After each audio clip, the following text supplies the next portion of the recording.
Apa kabar semuanya? Semoga sehat-sehat dan tetap semangat beraktivitas baik di rumah maupun di kantor. Ingat WFH maupun WFO sama saja, tetap semangat. Baik, senang sekali rasanya pagi hari ini kita memiliki kesehatan dan kesempatan untuk dapat bersama-sama mengikuti dan berdiskusi dalam acara webinar dari pagi hingga siang nanti. Dapat saya update sedikit, peserta yang hadir saat ini adalah ada perwakilan dari seluruh unit eselon 1 Kemenq yang mengikuti acara ini melalui webinar Zoom, serta juga diikuti oleh perwakilan PMO, ada Duta Transformasi, Lighthouse Team, dan yang ini mengaksesnya melalui kanal YouTube Sekretaris Jenderal Kemenq RI. Acara ini merupakan series kegiatan yang diselenggarakan oleh Central Transformation Office atau CTO dalam upaya kita untuk mendukung proses transformasi digital Kemenq. Saya Ade Rendra Mukhtar, Digital Transformation Officer 2 CTO, akan memandu acara ini hingga 2 jam ke depan. Para peserta webinar yang saya banggakan, Ibu Menteri Keuangan dalam berbagai kesempatan telah menyampaikan agar dalam bertransformasi digital ini, pegawai Kementerian Keuangan harus terus mengupdate diri, mengikuti perkembangan global dalam era digital ini. Beliau menyampaikan arahan bahwa pengembangan kapasitas digital tidak hanya menjadi fokus bagi pegawai Kemenq generasi milenial yang digital savvy lah istilahnya, namun juga para pegawai yang sudah mendekati usia purnabakti misalnya. Artinya kelompok ini pun perlu terus memperoleh informasi yang dapat meningkatkan kapabilitas digitalnya sehingga pesan Ibu Menteri lagi tidak ada yang left behind, tidak ada yang tertinggal dalam proses transformasi digital Kemenq. Nah, untuk ini kita sengaja mengundang bapak-bapak dan ibu-ibu yang hadir di sini itu dari segala golongan. Ada golongan generasi baby boomers dan generasi X, malah porsinya lebih besar daripada generasi yang Y dan Z yang masih muda-muda. Sehubungan dengan ini, pagi ini kita sengaja mengusung tema yang sangat menarik tentunya, yaitu tentang digital mindset dalam mendukung transformasi digital Kemenq. Bapak-bapak dan Ibu, baiklah, sebelumnya saya akan menyampaikan housekeeping acara hari ini yang akan kita bagi menjadi 3 sesi. Nanti sesi pertama akan ada arahan dan pembukaan acara ini dari staf ahli Menteri Keuangan bidang organisasi, birokrasi, teknologi, dan informasi, atau kita sebutnya Sahli Opti singkatnya. Kemudian di sesi kedua akan ada pemaparan dari 2 narasumber kita yang sudah hadir pada pagi hari ini. Pada sesi kedua ini juga kita akan diskusi sama-sama Bapak-Bapak dan Ibu-Ibu. Kalau ingin bertanya, bisa menyampaikan melalui Q&A Zoom atau juga melalui Slido. Nanti linknya bit.ly/digital mindset Kemenq, atau nanti juga di-share di chatnya Zoom atau di subtitle di bawahnya videonya di YouTube. Terakhir nanti sesi ketiga, sesi penutup, akan ada wrap up dan sekaligus penutupan dari Chief Digital Transformation Officer. Baik, untuk mempersingkat waktu, kita akan mendengar nih arahan dari staf ahli Menteri Keuangan bidang organisasi, birokrasi, teknologi, dan informasi. Kepada yang terhormat Bapak Sudarto, kami persilakan untuk menyampaikan arahan dan sekaligus berkenan membuka acara. Silakan Pak.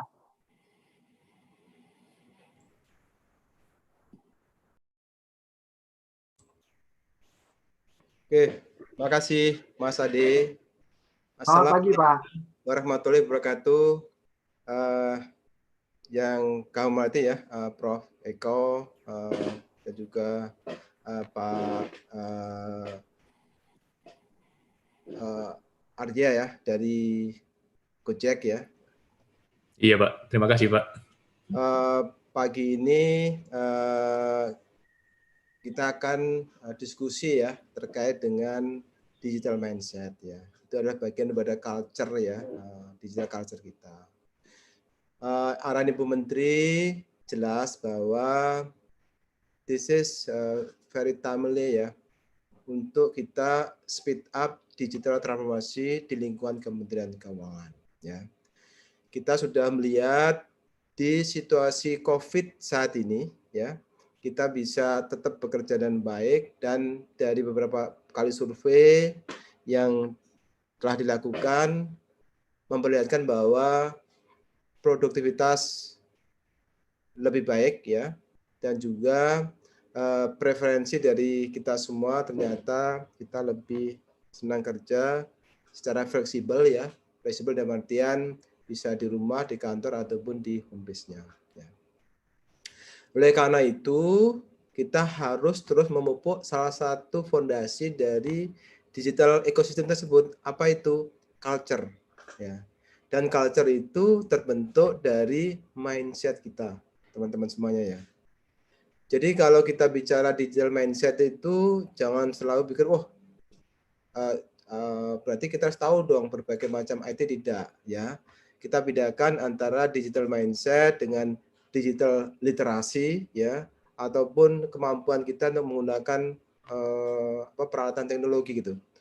Yang kita harapkan dengan digital mindset ini adalah bahwa kita sadar, ya, kita semua sadar, kita semua di Kementerian Keuangan sadar bahwa kita bisa memanfaatkan teknologi ini untuk membuat proses bisnis kita menjadi jauh lebih produktif, jauh lebih efisien, untuk membuat service deliveries kita kepada stakeholder kita, yang the ultimate stakeholder kita kan rakyat, ya, jauh lebih bagus dengan channel yang jauh lebih banyak.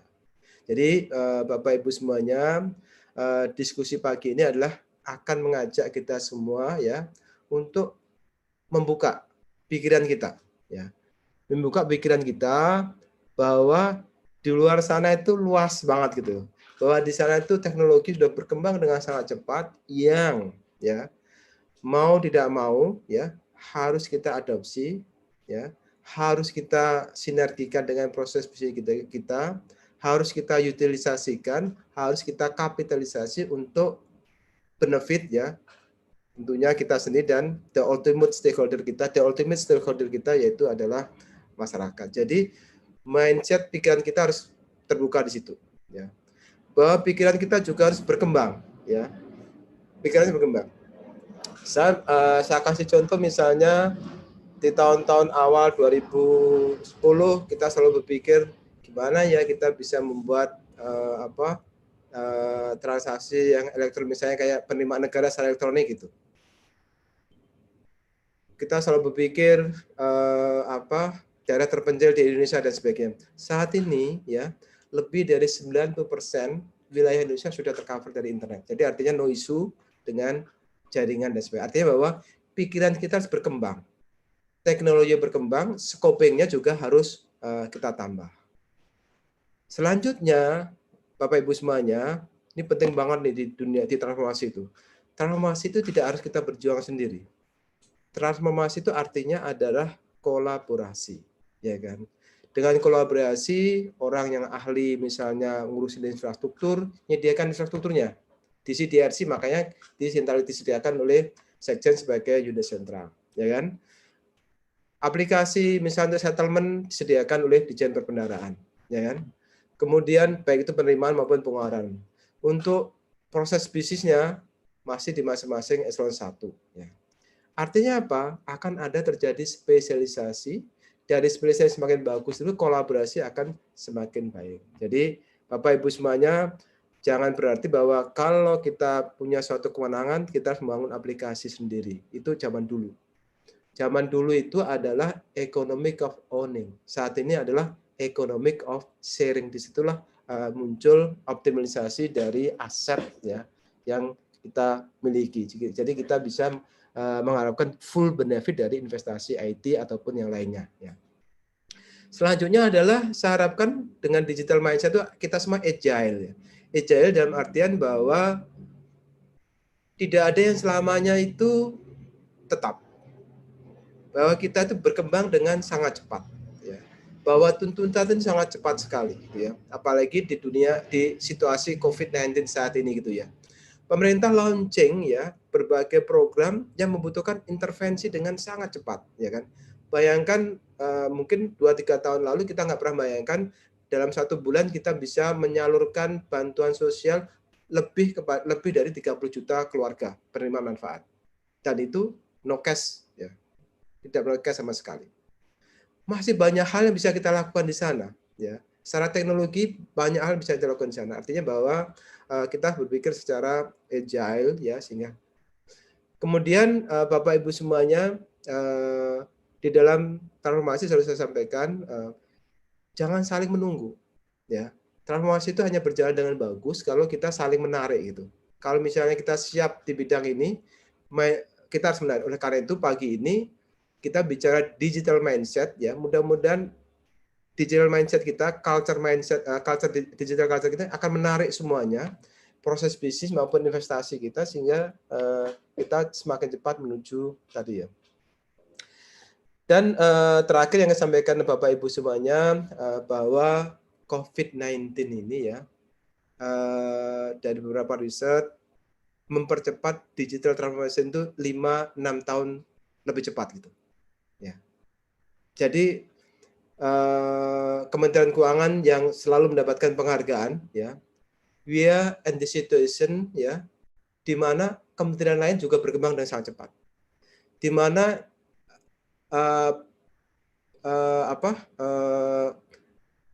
stakeholder kita baik itu dari e-commerce, ya kan, dan sebagainya berkembang dengan cepat, ya kan. Oleh karena itu kita Kementerian Keuangan juga harus berkembang, ya. Oleh karena itu, Bapak Ibu semuanya, terima kasih kita semua bisa hadir pagi ini. Mari kita diskusikan salah satu fondasi daripada digital transformation di Kementerian Keuangan. Apa itu digital culture?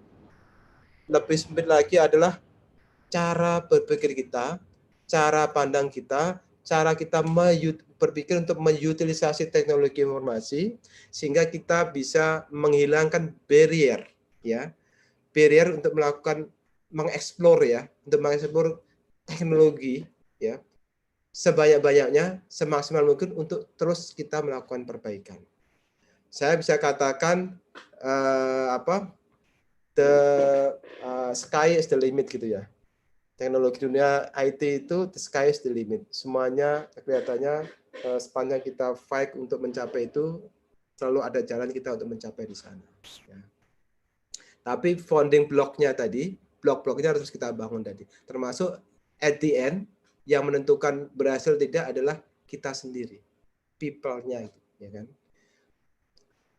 Jadi itu pembukaan saya. Bapak Ibu semuanya tolong mohon nanti diikuti diskusi dengan baik. Mohon semua bisa aktif untuk melakukan diskusi. Mohon nanti apa yang kita diskusikan pagi ini juga bisa disebarkan di kantornya masing-masing, didiskusikan kantor masing-masing, ya.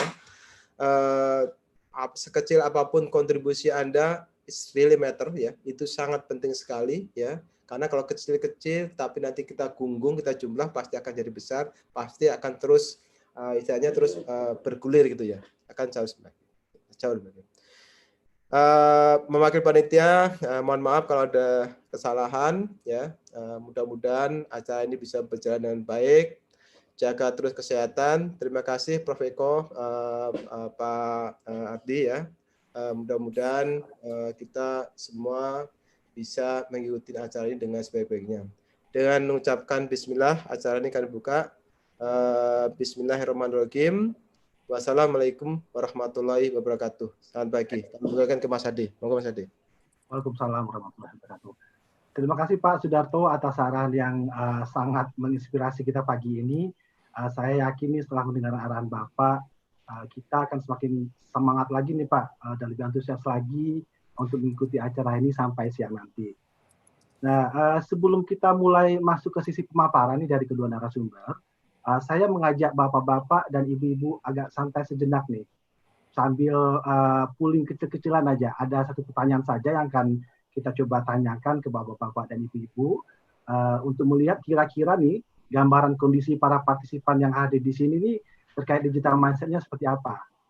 Silakan host, ya ini host sudah menaikkan pertanyaannya. diminta level digital mindset saya adalah kira-kira gimana nih?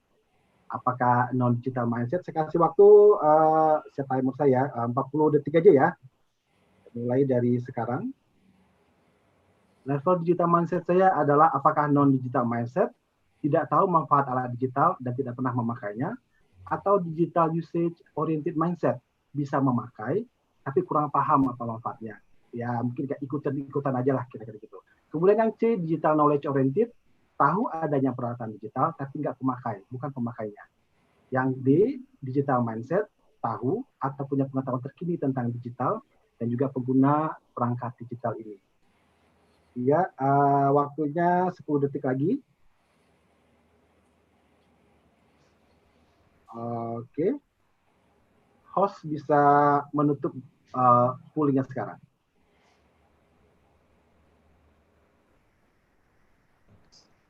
Oke.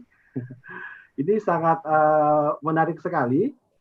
Secara umum kita yang hadir di sini merasa nih bahwa kita sudah cukup memiliki digital mindset. Ya, namun gimana? Sejauh mana sebenarnya level digital mindset kita ini? Sepertinya nih kita perlu sedikit lebih memahami konsep digital mindset, pentingnya seperti apa, dan bagaimana kita membangun digital mindset ini. Nah, kita akan masuk pada sesi utama, yaitu akan ada sesi pemaparan dari materi kedua narasumber kita. Pagi ini kita sangat berbahagia sekali karena sudah kedatangan narasumber yang sangat kompeten dan sangat berpengalaman. Yang pertama ada Bapak Profesor Dr. Eko Indrajit. Selamat pagi Pak Profesor. Pagi Pak Ade, pagi Pak Sudarto. Selamat datang. Selamat datang. Beliau ini saat ini menjabat sebagai Rektor Universitas Pradita dan sebelumnya telah menduduki berbagai posisi yang luar biasa pentingnya ini. Di antaranya itu adalah sebagai President of International Association of Software Architects, kemudian juga Research Director of Swiss German University, dan sebenarnya masih sangat banyak nih. Saya kalau menyampaikannya ini ya kita bisa tertunda waktunya. Dan tidak hanya itu, Profesor Eko ini juga sebelumnya menjabat beberapa posisi penting di government sector, yang antara lain staf khusus dan advisor pada Kementerian Komunikasi, Informasi dan Teknologi, juga pada BPK ya Pak ya. Kemudian Widya Iswara juga nih pada Lemhanas, konsultan ahli pada Bank Indonesia, serta banyak penugasan penting lainnya nih di sektor pemerintahan yang sudah dilaksanakan oleh Profesor Eko. Sedikit tentang education background-nya bisa saya sampaikan. Sarjananya beliau di Institut Teknologi Surabaya, di Urang Surabaya, bidang computer engineer. Kemudian menyelesaikan beberapa program master, yaitu antaranya Master of Applied Computer Science dari Harvard University USA, Master of Business Administration dari Leicester University UK, kemudian Master of Communication from London School of Public Relations Jakarta, satu lagi di Master of Philosophy from Maastricht School of Management, the Netherlands. Terakhir, Profesor Eko menyelesaikan program doktor pada University of the City of Manila, the Philippines. Luar biasa sekali. Sekali lagi selamat datang Profesor Eko. Terima kasih. Oke, kita perkenalkan dulu ya yang narasumber kita yang kedua, ada Bapak Ardia Ditanandaviri. Selamat pagi dan selamat datang kepada Pak Ardia. Selamat pagi Mas Adek. Saya agak bingung nih sebenarnya, saya harus panggilnya Bapak atau Mas ini. Jadi kayaknya biar ini biar saya nggak terasa tua banget, saya panggilnya Bapak juga lah, Bapak. Ini Pak Ardia ini Dip aja ya, nggak apa. Pak Ardia ini mewakili golongan milenial, masih muda dengan segudang pengalaman. Saat ini beliau menduduki posisi sebagai Senior Data Scientist at Project. Sebelumnya Pak Ardia berpengalaman pada beberapa posisi, antara lain Data Scientist pada World Bank, Research Programmer Analyst at Robotic Institute Carnegie Mellon University, Robotic System Engineer Perception Development pada Caterpillar in Pittsburgh, Pennsylvania, dan juga pernah sebagai IT Specialist and Project Manager pada IBM. Ini masih banyak lagi nih, saya kayaknya cukup sampai di situ aja pengalamannya ya Pak Ardia. Kalau pendidikan di background-nya, saya sampaikan Pak Ardia lulusan Institut Teknologi Bandung, jurusan Electrical Engineering, dan juga kemudian melanjutkan program masternya di Science in Robotic System Development pada Carnegie Mellon University Pennsylvania, USA.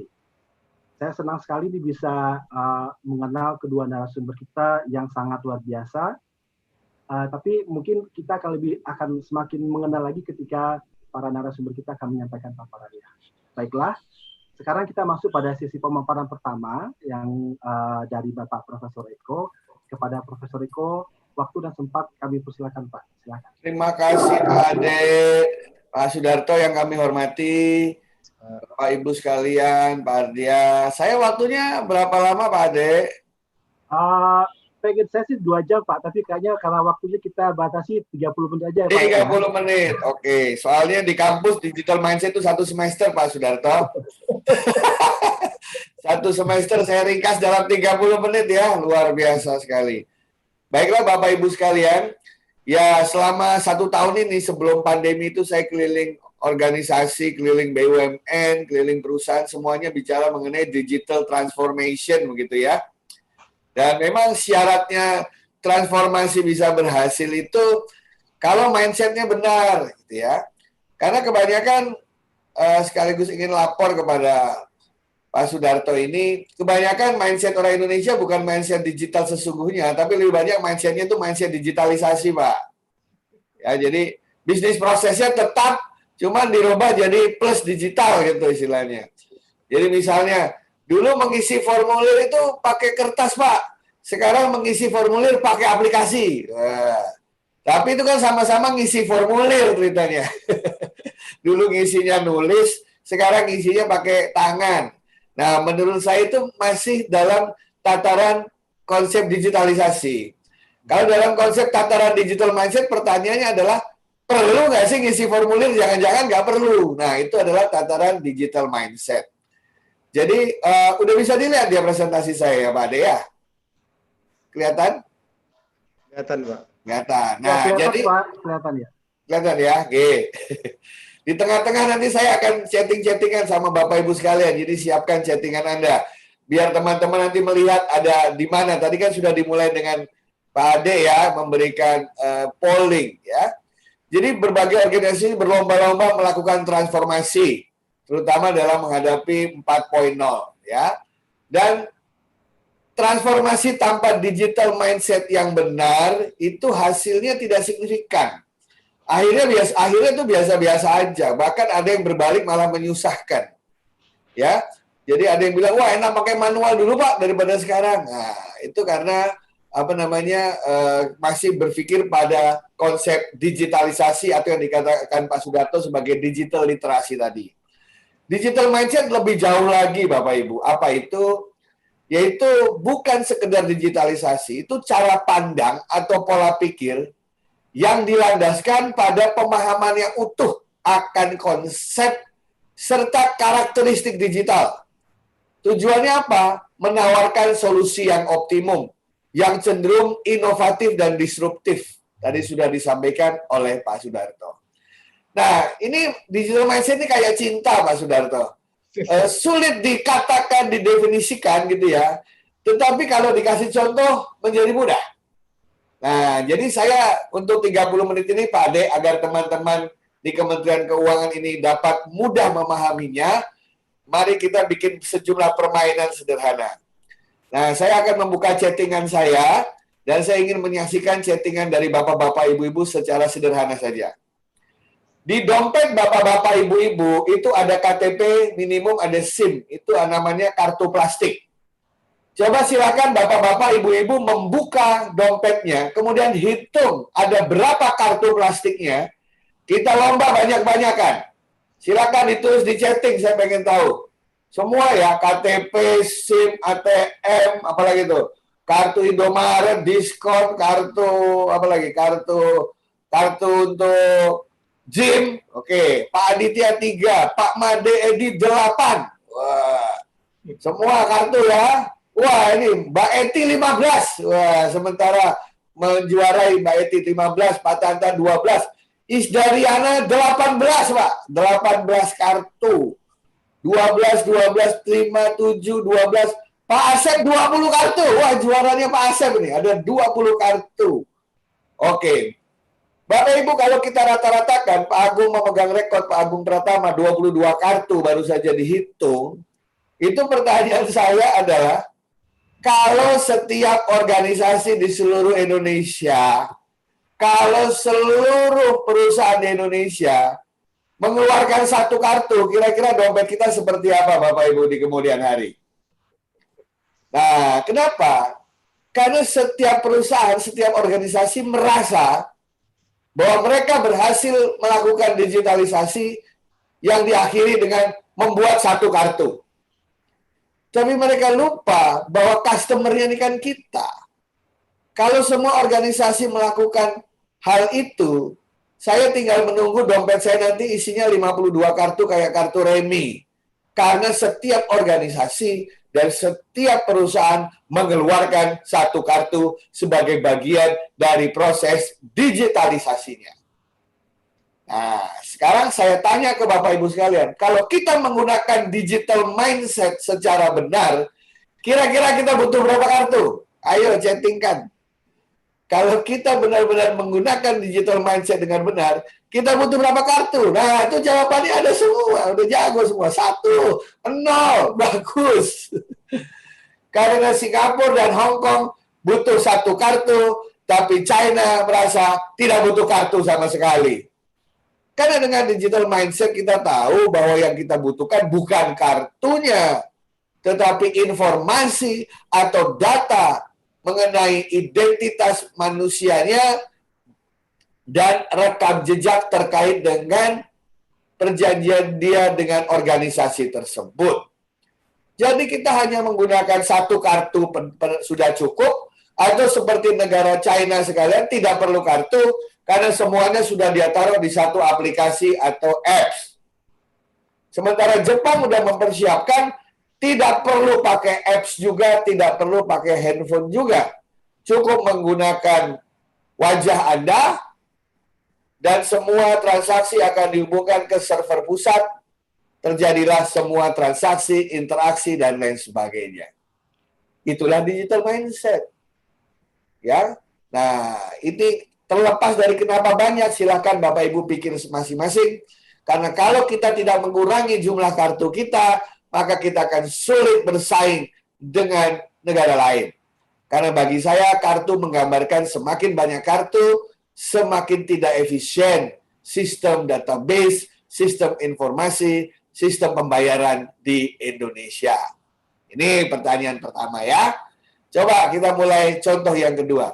Bapak Ibu sering ke Indomaret, Bapak Ibu sering ke Alfamaret, Bapak Ibu sering ke hotel, ke tempat-tempat itu.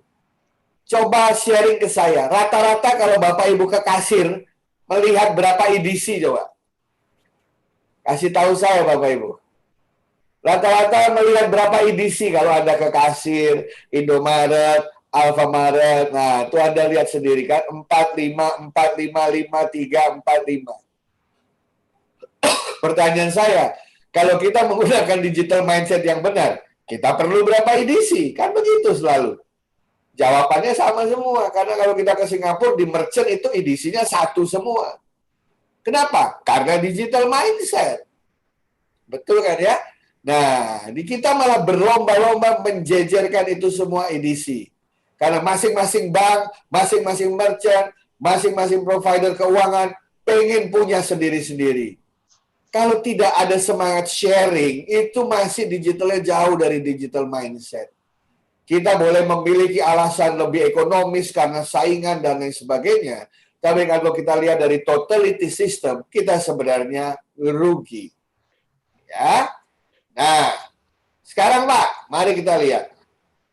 Setiap kali Anda ingin mendapatkan layanan, baik di pemerintahan maupun di swasta, apalagi kita menjadi anggota baru, itu berapa panjang Anda harus mengisi formulir di mana yang ditanya adalah hal yang sama berulang-ulang.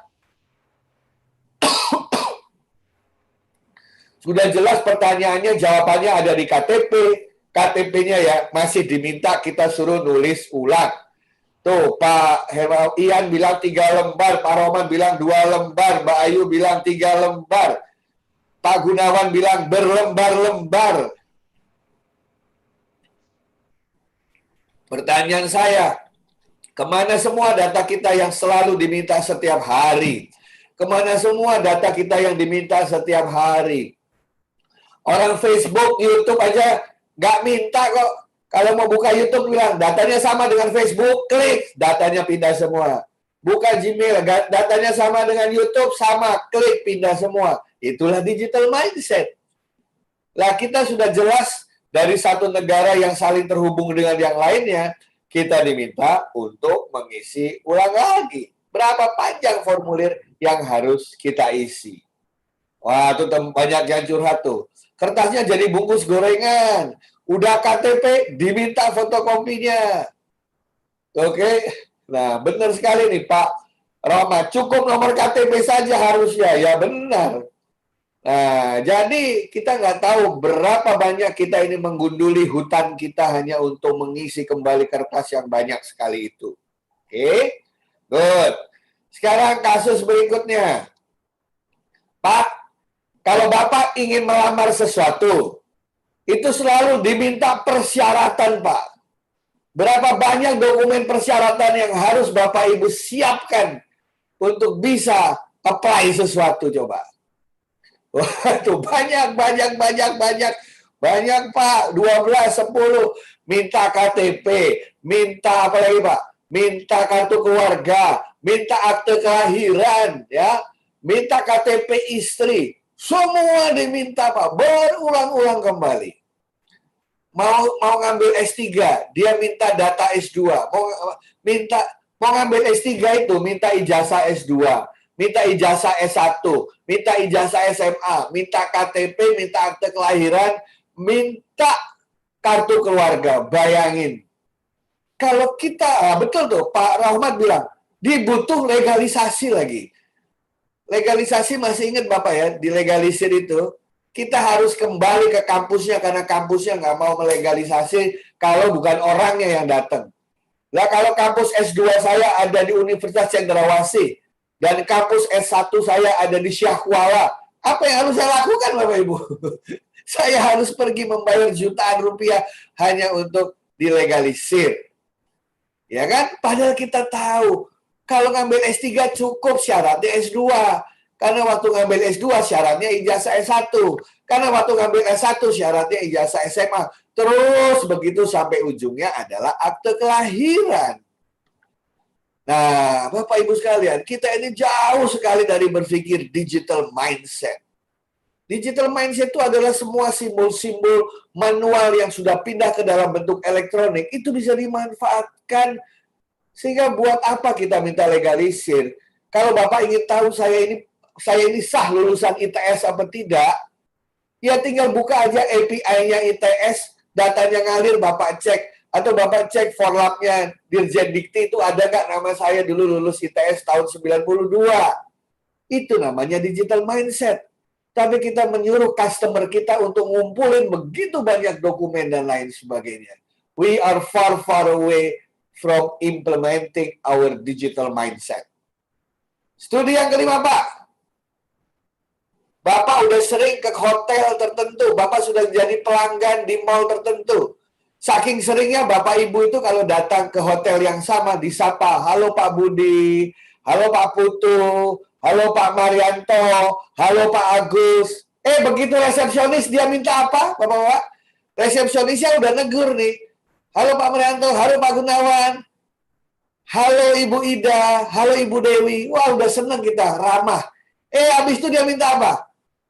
Minta KTP.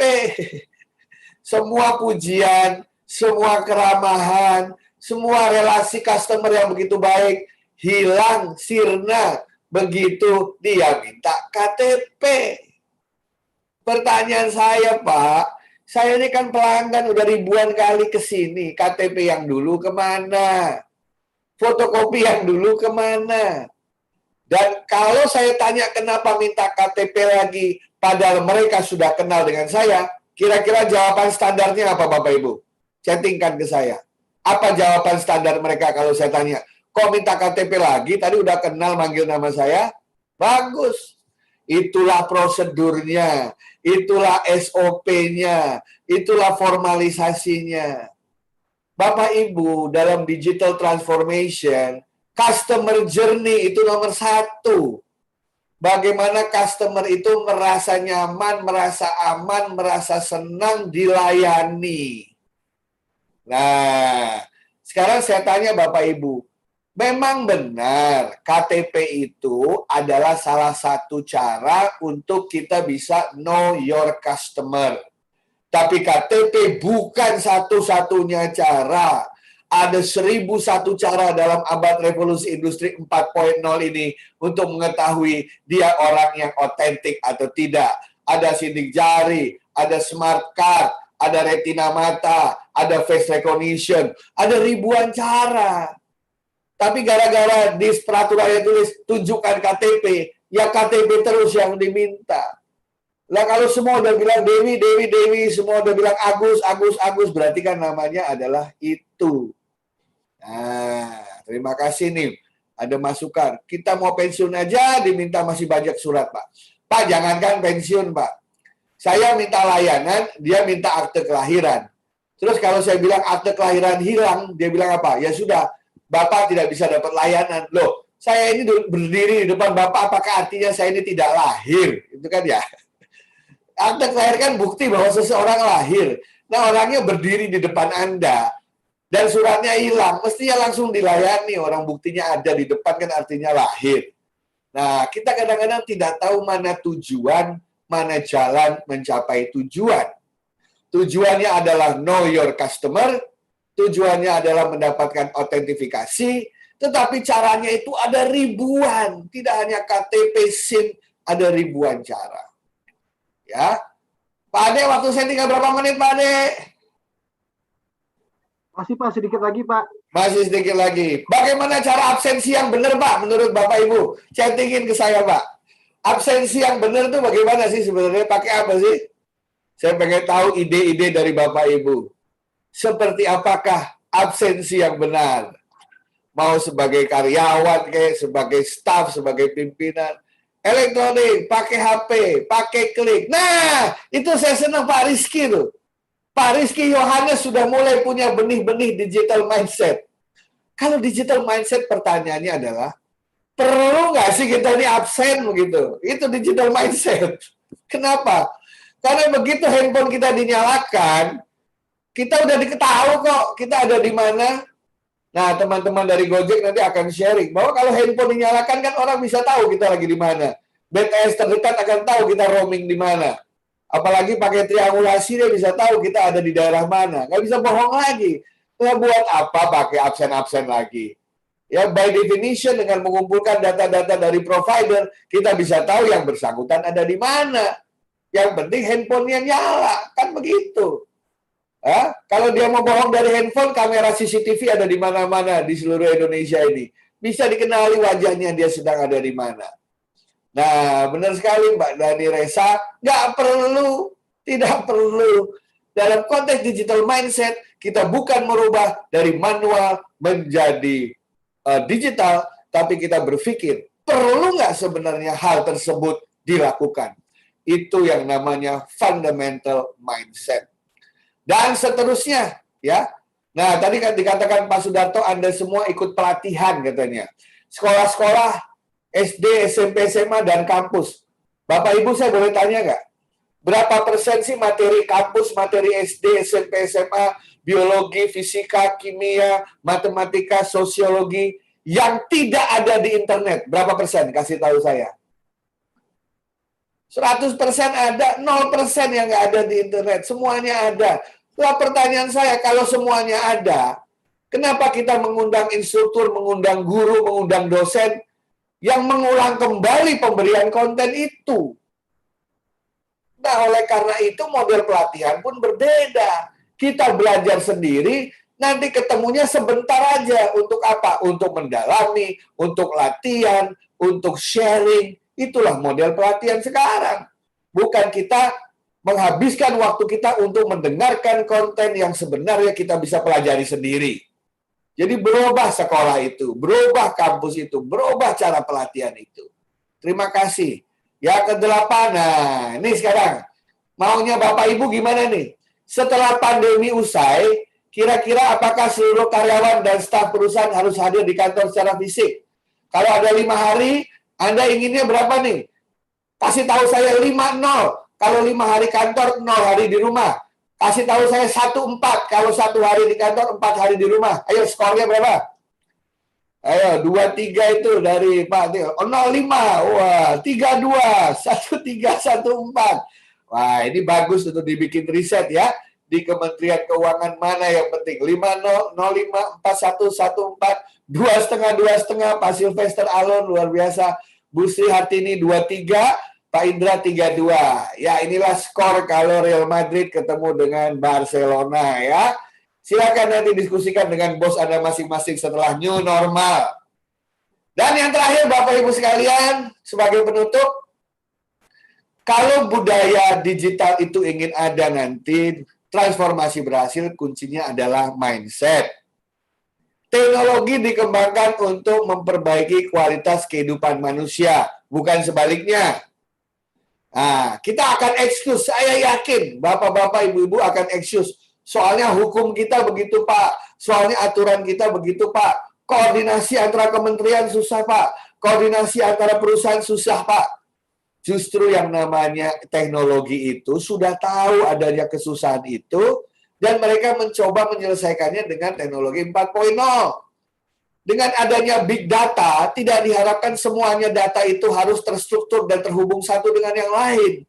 Justru big data itu tahu persis bahwa data itu berserakan, bahwa susah melakukan koordinasi. Tapi saya harus bisa memiliki nilai yang baik dari data-data itu. Makanya big data itu mencampur antara data terstruktur dengan data yang tidak terstruktur untuk mendapatkan kesimpulan. Jadi jangan kalau nggak ada data, kemudian kita tidak bisa melayani masyarakat. Keliru. Kita cari dengan berbagai cara untuk kita tetap bisa melayani masyarakat. Karena jangan mimpi bahwa suatu ketika nanti kita memiliki satu data yang semua bisa saling sharing. Orang Indonesia mau sharing pun datanya juga macam-macam kok. Nah, ya. Nah, kita sebagai digital imigran ya, ini rata-rata kayak digital imigran nih saya lihat kalau dari jawabannya ya. Digital imigran tuh generasi baby boomer, generasi X sama Y depan-depan. Coba saya mau tanya, ini rata-rata generasi X bukan ya? Bapak Ibu kalau saya kasih kertas putih sama spidol, gambar pemandangan, gunungnya ada berapa? Kalau di chatting. Oh iya, ini satu angkatan ini. Kalau gunungnya 2 semua ini satu angkatan kayak kita. Oke. Matahari letaknya ada di mana? Matahari letaknya ada di mana? Oke, betul. Ya, kalau yang di tengah itu satu angkatan pasti. Di bawah, di atas gunung ada apa, Pak? Di atas gunung ada apa? Di atas gunung ada apa? Burung, awan, burung, awan, burung, awan, burung, awan. Ya, ada pelangi, bagus. Di bawah gunung ada apa? Di bawah gunung ada apa? Di bawah gunung ada sawah, sawah, sawah, sungai, sawah, sungai, sawah, sungai, pohon kelapa, sawah, sungai, pohon kelapa. Ya udah, confirm lah. Kita ini adalah satu angkatan yang namanya digital imigran.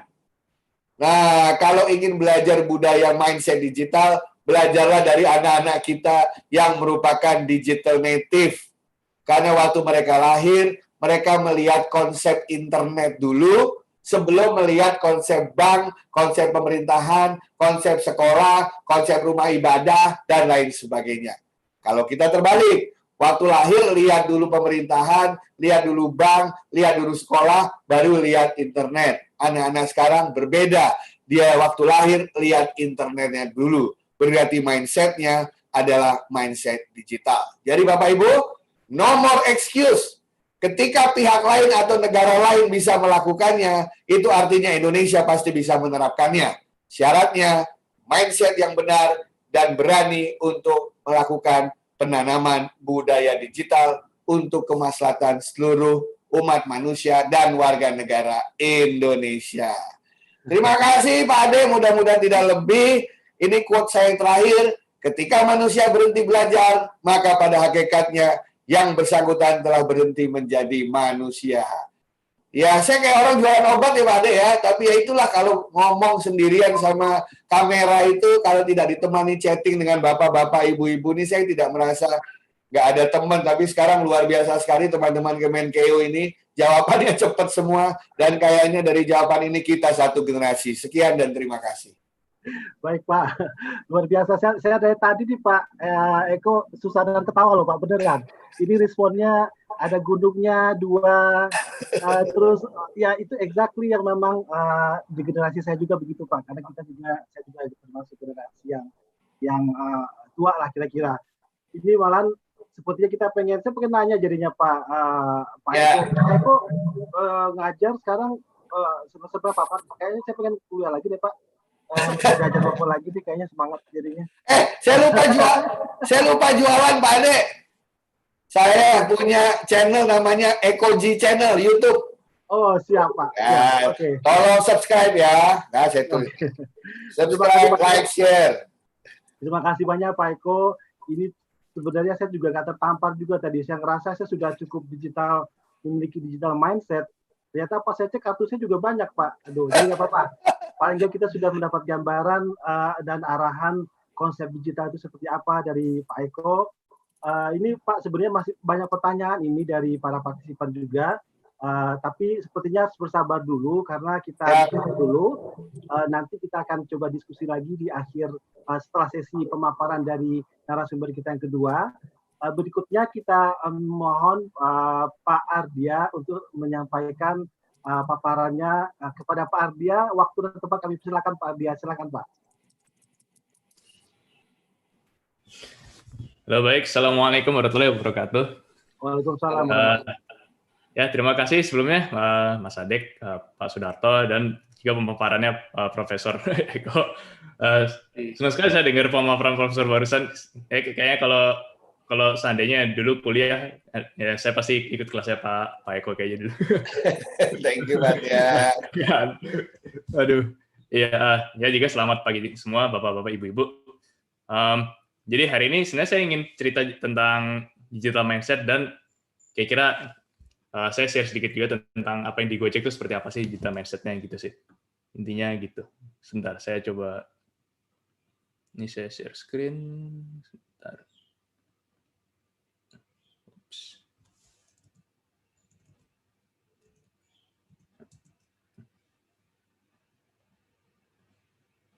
Enggak.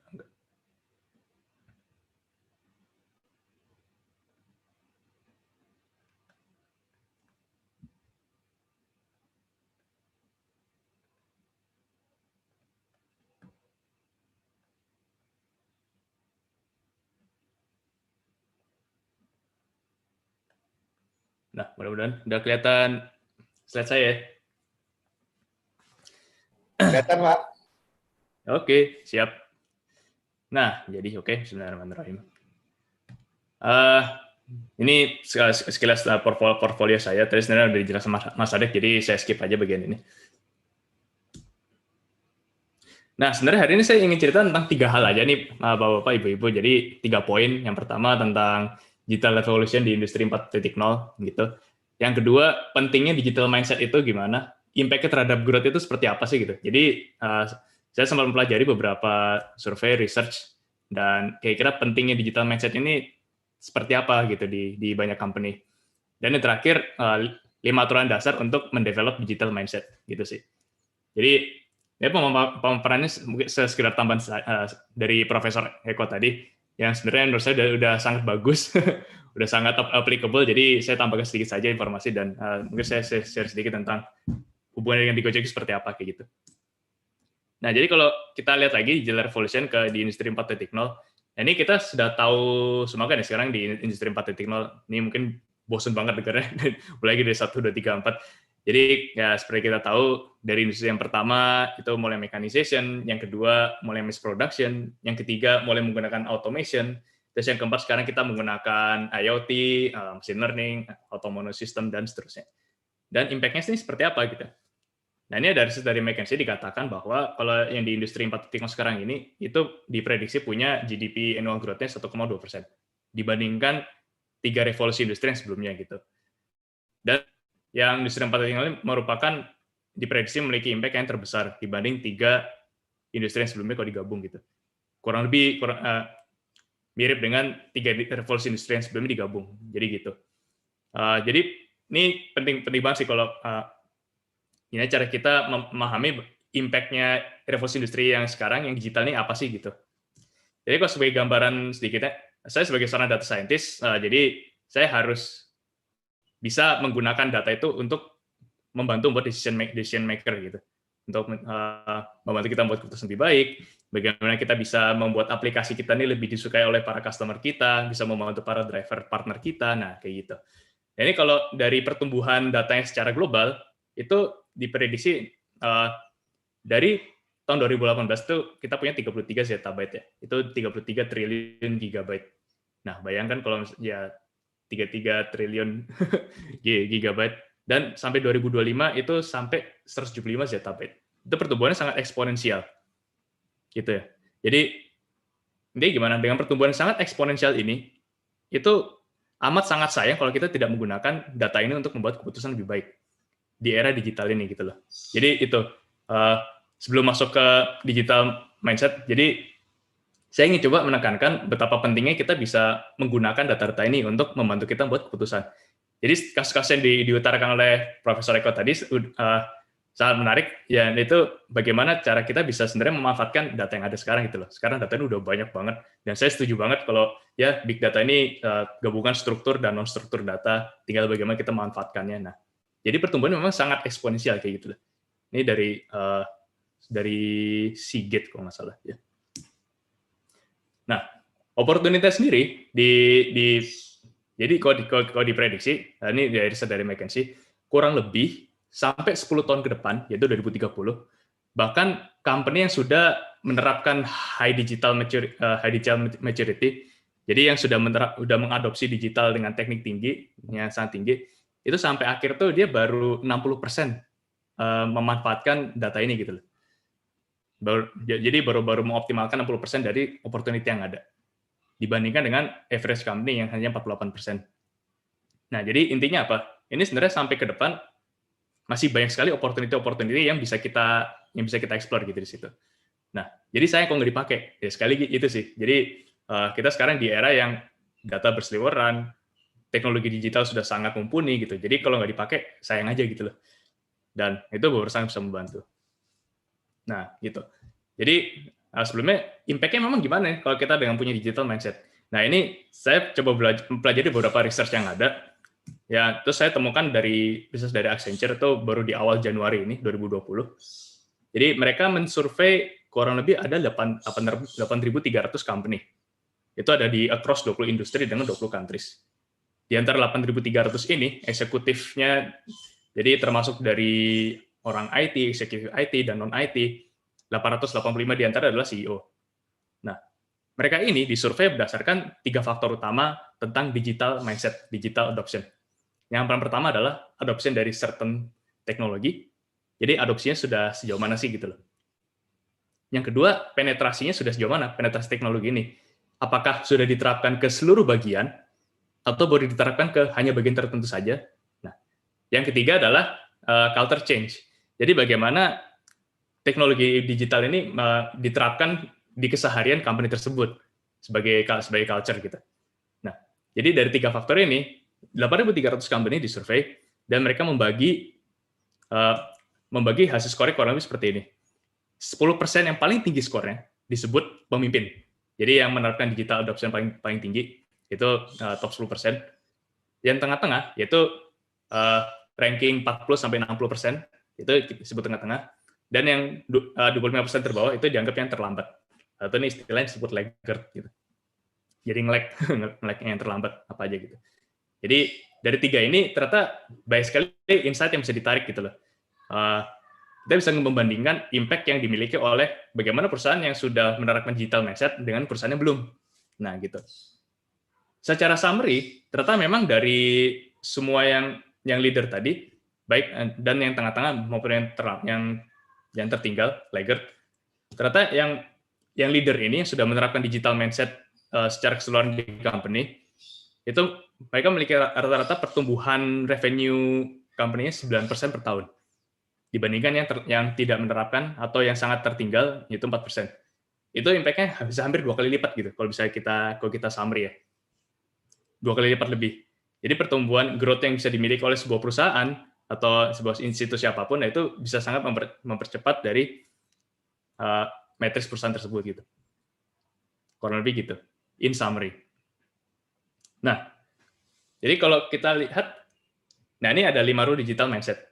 Ini bagian yang terakhir. Kalau ada satu kata-kata yang bisa saya coba usahakan ditanamkan ke yang kita ingat dalam satu kata itu adalah PETS. Ini PETS ini apa? Nah, berikut uraiannya kayak gini. Yang pertama adalah progress. Jadi untuk menentukan digital mindset, biasanya para pemimpin yang company-company yang top digital adopter tadi, dia menemukan apa yang sudah jalan gitu, lalu direplicate ke seluruh bagian. Di sini dia tidak melakukan yang namanya reinvent the wheel. Misalkan departemen A suka menggunakan software produk ini A misalkan, tapi departemen B menggunakan software yang lain gitu.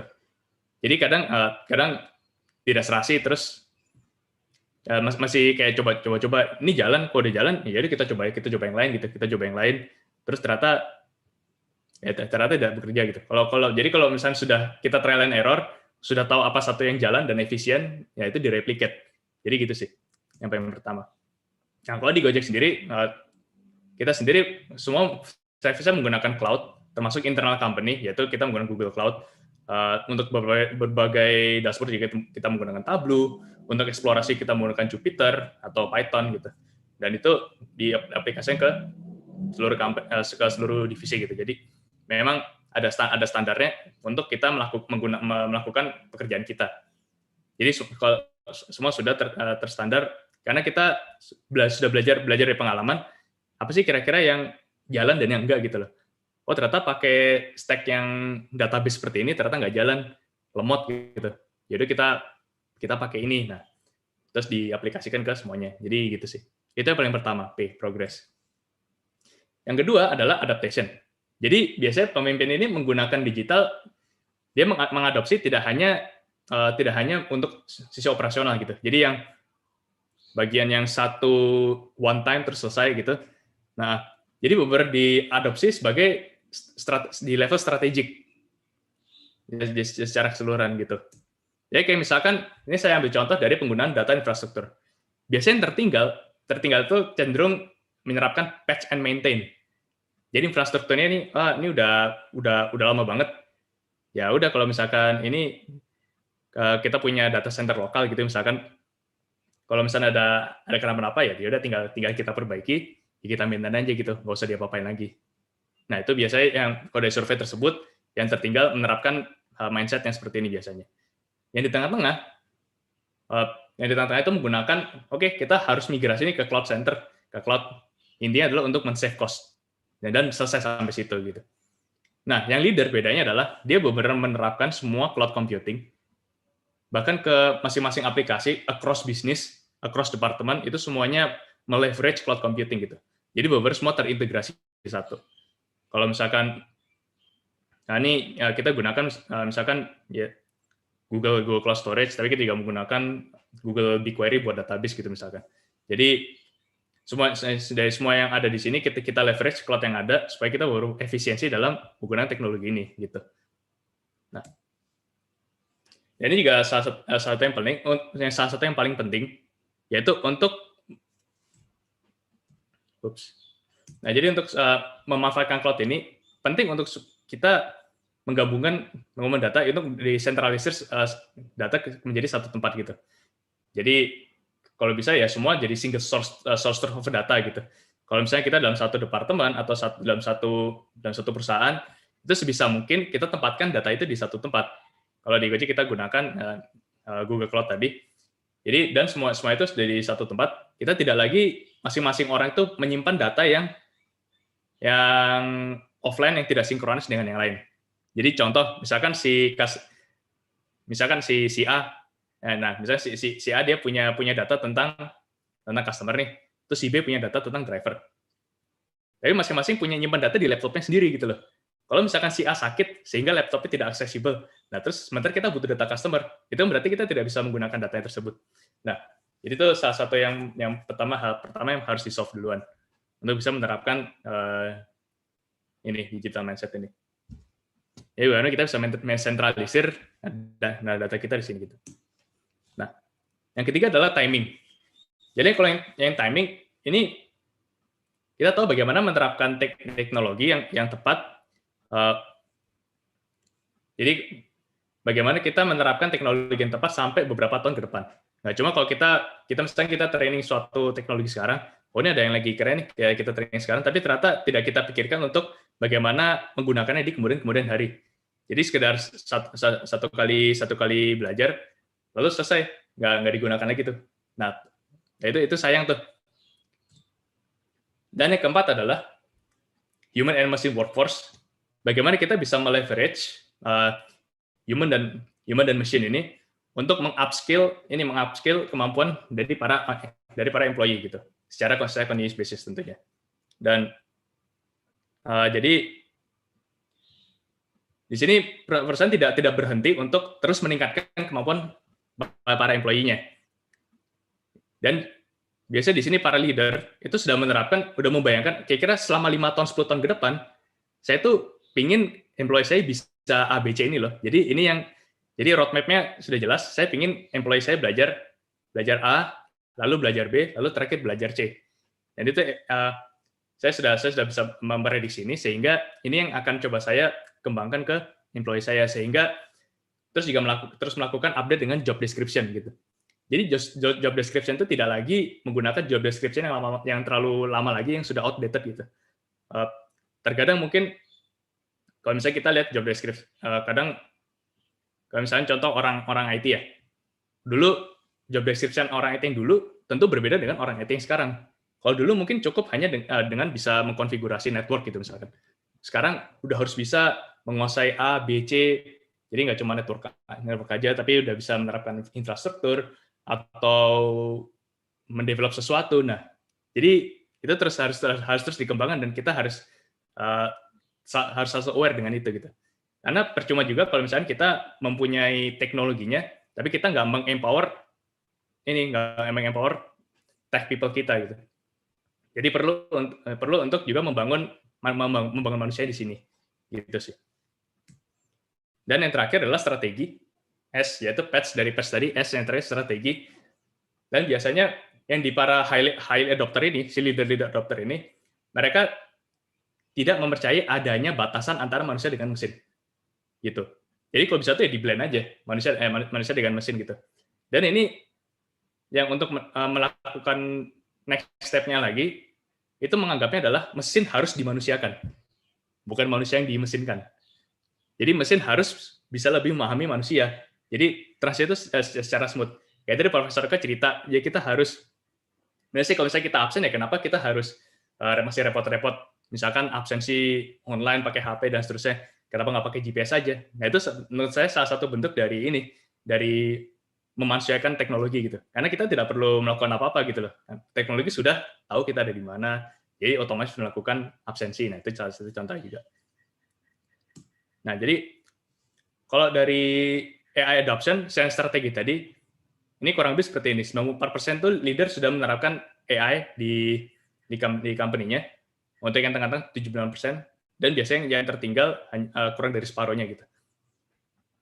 Kalau saya sendiri ceritain dari Gojek, kita sendiri belajar ketika pertama kali dulu Gojek ada tahun 2010, itu kan pertama kali kita masih pakai call center ya. Jadi kalau tampilan seperti ini, kita nelpon, halo Mas, saya mau di pick up dong GoRide gitu di sini. Terus customer center-nya melihat dengan control panel seperti ini di Windows, lalu oke, masukin alamatnya di mana Pak, dan seterusnya gitu.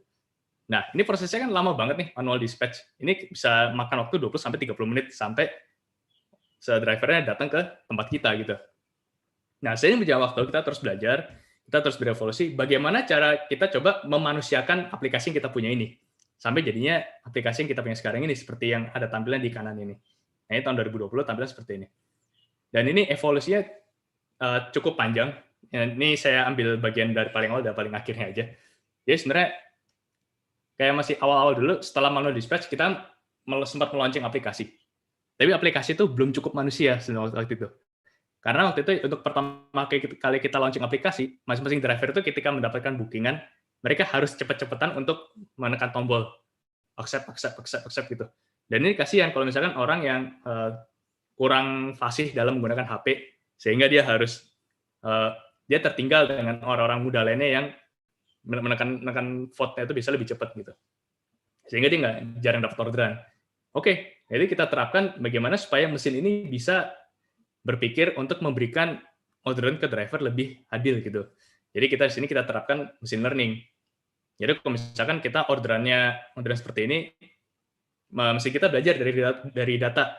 Orderan seperti ini, kira-kira driver mana sih yang memiliki probabilitas yang paling tinggi untuk menyelesaikan orderan tadi. Dari historical kita tahu behavior driver, kita tahu behavior customer, dan sehingga kita bisa mencocokkan antara driver dan customer untuk bisa menyelesaikan orderan ini. Nah, jadi gitu. Jadi itu tadi, kita berusaha untuk memanusiakan teknologi. Jadi kita coba supaya teknologi itu bisa lebih smoothly mengerti apa yang kita butuhkan sehingga bisa lebih efisiensi gitu. Nah, salah satu contoh lagi teknologi yang kita usahakan untuk memanusiakan manusia itu adalah salah satu rekomendasi makanan nih. Kalau saya ambil contoh di GoFood, kita paling awal orang-orang ini melihat pemandangan menu-menu GoFood yang sama gitu. Yang paling atas ya ayam, nasi goreng dan seterusnya. Tapi seiring berjalannya waktu, ternyata yang customer ini si cewek dia lebih suka makanan burger gitu misalkan. Dan setelah beberapa waktu mesin kita belajar, oh ya udah, jadi supaya lebih smooth dalam memesan GoFood dan lebih efisien, ya udah berarti kita belajar, oh si Mila ini suka banget sama makanan burger, sehingga ditaruh paling atas adalah burger gitu contohnya. Dan ternyata yang si cowok ini dia seneng banget sama makanan mie. Seling berjalan waktu, kita tahu dari historical data dia kalau dia ini suka banget mie. Jadi kalau kita rekomendasikan makanan mie yang paling atas, ya kira-kira gitu. Jadi itu bagaimana kita bisa menggunakan teknologi ini lebih memanusiakan teknologi gitu, sehingga kita nggak kerasa, kita merasa nyaman. Oh, udah tahu nih apa yang kita suka gitu, sehingga cepat pesan GoFood-nya. Yang awalnya mungkin butuh 2-3 menit, jadi cuma butuh waktu 10 detik untuk memesan makanan kayak gitu. Ya, gitu sih. Terus kita juga dari data-data tadi kan salah satu contoh data kan ada yang tidak terstruktur. Ini gimana juga kita gunakan data tidak terstruktur tadi untuk memberikan ini point of interest.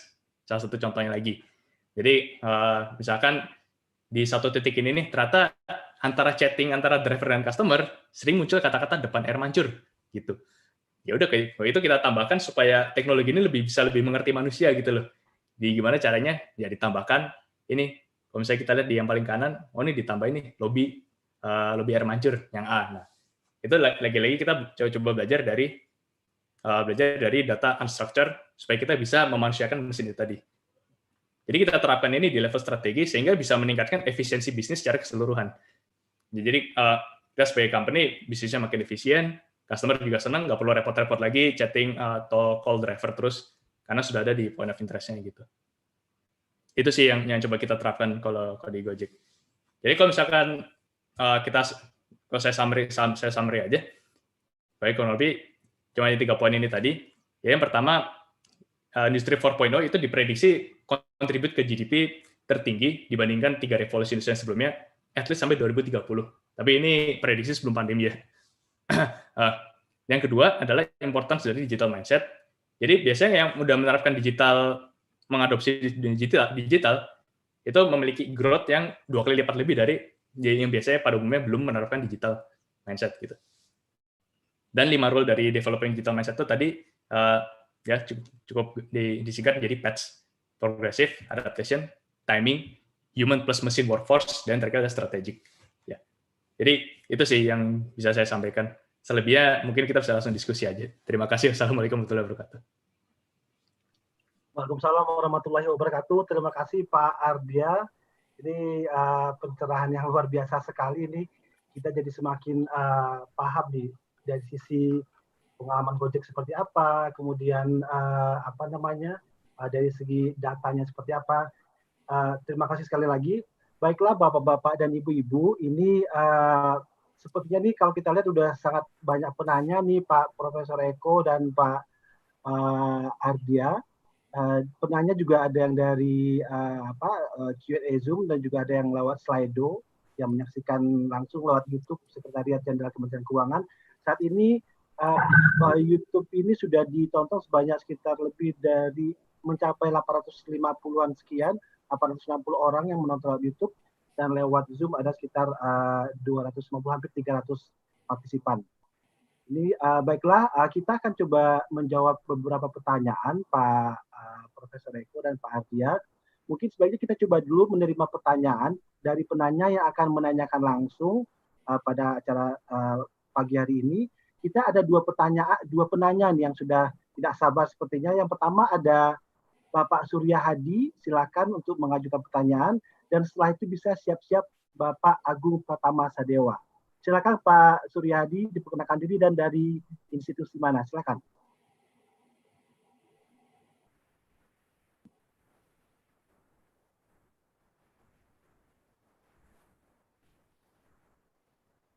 Pak Surya Hadi, apakah bisa menyampaikan? Oke, mungkin begini, sambil menunggu Pak Surya Hadi, apakah Pak Agung Pratama Sadewa sudah bisa menyampaikan? Silakan. Nanti setelah itu baru kita kembali ke Pak Surya Hadi.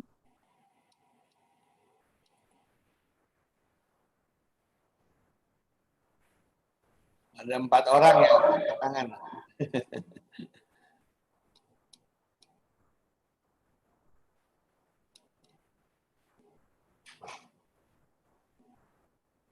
Oke, sepertinya ada sedikit kendala teknis, tidak apa-apa. Di chattingan ada tuh Pak, di chattingan. Oke, berarti gini aja, kita coba langsung ke pertanyaan aja ya Pak Eko, Pak Ardia. Ini ada beberapa pertanyaan, diantaranya pertanyaan pertama nih ada dari, ini agak senada, ini mungkin bisa diajukan ke Profesor Eko dulu, terkait dengan cyber security nih, ada penanya dari Pak Haidul Firman, Pak Muhammad Torik, dan beberapa pertanyaan lainnya itu menanyakan masalah cyber security. Kira-kira gimana komentar Pak Profesor Eko terkait dengan banyaknya isu yang terkait dengan privasi? Misalnya nih Pak, tiba-tiba tuh data kita sudah menyebar kemana-mana. Termasuk kira-kira ke depannya negara kita ini sudah siap belum biar dengan digital mindset ini Pak? Kira-kira gimana Profesor Eko menanggapi ini? Terus mungkin pertanyaan kedua saya tambahkan dulu terkait ini mungkin bisa direspon oleh Pak Ardia. Bagaimana digital transformation itu diketahui itu terkait juga dengan bagaimana leadernya nih Pak. Bagaimana membaurkan antara transformational leadership dengan digital mindset. Mungkin dua pertanyaan itu dulu. Silakan Pak Profesor Eko dulu, monggo silakan Pak. Saya akan mulai dari digital computer security atau keamanan informasi dalam perspektif digital mindset ya Pak Ade ya. Ya Pak. Sekarang saya tanya Pak Ade nih, ini masalah kultur orang Indonesia ya. Pak Ade sekarang di mana? Posisi lagi di mana nih? Di Jakarta Pak. Oke, enggak, di jalan apa? Oh, di Jalan Senen Raya Pak. Oke, good. Nah Pak Ade, saya tanya Pak Ade, dari mulai Sudirman sampai Tamrin itu, syarat untuk naik ke atas gedung, ninggalin apa di bawah? Ya biasa Pak, KTP, alamat SIM juga boleh. Gitu kok ngomongin keamanan informasi, orang kita sendiri secara sukarela ngasih informasi kita kok. Ya, orang kita ini selalu ribut. Jangan-jangan Dukcapil bocor, jangan-jangan Kominfo bocor. Nanti dulu saya bilang. Kultur kita itu mau naik ke atas gedung ninggalin KTP di bawah. Nah itu artinya apa? Kita berdoa saja satpamnya orang baik-baik semua. Nah kalau misalnya satpamnya pada motretin satu semua, scanningin kita semua satu-satu KTP, dia punya database-nya. Udah berapa database di Sudirman Tamrin itu Pak Ade? Tahu maksud saya ya?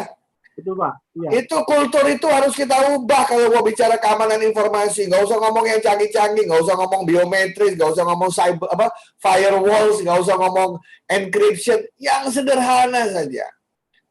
Ya, yang benar itu adalah kita kasih lihat identifikasi kita, mereka melihat fotonya sama, artinya ini orang benar. Habis itu mereka catat nama kita terus dibalikin KTP kita, Pak. ya kan? Itu KTP itu harus melekat di tubuh, Pak. Yang namanya ID itu harus melekat di tubuh. Makanya yang paling bagus ID itu adalah biometrik, karena nggak mungkin dicopot dari tubuh, ya Pak ya. Nah, kemana-mana kalau kita ke luar negeri, paspor itu harus nempel di badan, ya kan Pak? Dan jangan sampai jatuh ke tangan orang lain. Itu masalah keamanan yang sederhana. Satu, kultur kita seperti itu. Jadi kita membagi informasi tanpa kita pahami. Kedua, ya, lah emang kalau kita pakai Facebook, kita pakai email ngasih tahu apa? Temannya happy birthday dikasih tahu tanggalnya, bener nggak Pak? Ya, bikin buku reuni, buku reuninya ditaruh di media sosial. Itu kan artinya memang kita senang mengasih informasi diri kita dan diri orang lain, bener nggak Pak? Nah, Pak Ardia tahu persis itu. Beliau nggak perlu harus membuat database khusus. Tinggal crawling aja dari semua itu dapat kok semua datanya. Nah, ya Pak Ardia ya. Yang namanya machine learning itu, ya AI-nya baru jalan kalau training datanya banyak. Nggak ada gunanya ngambil training data dari KTP, fotonya cuma satu, Pak. Tapi kalau ngambil dari media sosial, foto Pak Ade ada ribuan. Nah, di situ saya bisa bikin face recognition, benar nggak Pak? Iya Pak. Tuh. Nah, jadi kita belajar kultur aman. Kita harus tahu mana yang kita boleh dan harus sharing, mana yang jangan kita sharing. Sulitnya orang Indonesia itu bukan orang individualis. Dia adalah orang yang senang bersosialisasi. Saya yakin Pak Ade sekarang datang ke pasar, kayak ke dokter gigi kemana, nanti sebelah Pak Ade ada orang kan, yang nggak dikenal kan? Ya. Taruhan saya, dalam 5 menit Anda udah tuker-tukeran nomor HP, bener nggak? Nah, itu kultur namanya, Pak. Jadi kita nggak usah ngomong keamanan informasi yang muluk-muluk. Kita ini secara personal, secara alami, senang sekali membagi informasi mengenai diri kita. Karena orang Indonesia itu mensyukuri kebahagiaan, katanya ya. Kalau bahagia sedikit, sharing. Ada kelebihan sedikit, sharing. Orang nggak kenal, baru 5 menit ngobrol, sharing. Nah, itulah kalau ngomong budaya keamanan. Jadi, Bapak Ibu sekalian, yang namanya password paling bagus tuh ya, password sederhana, Pak. Password itu makin panjang, makin bagus. Makin sering diganti, makin bagus. Makin unik, makin bagus. Nah, jadi password...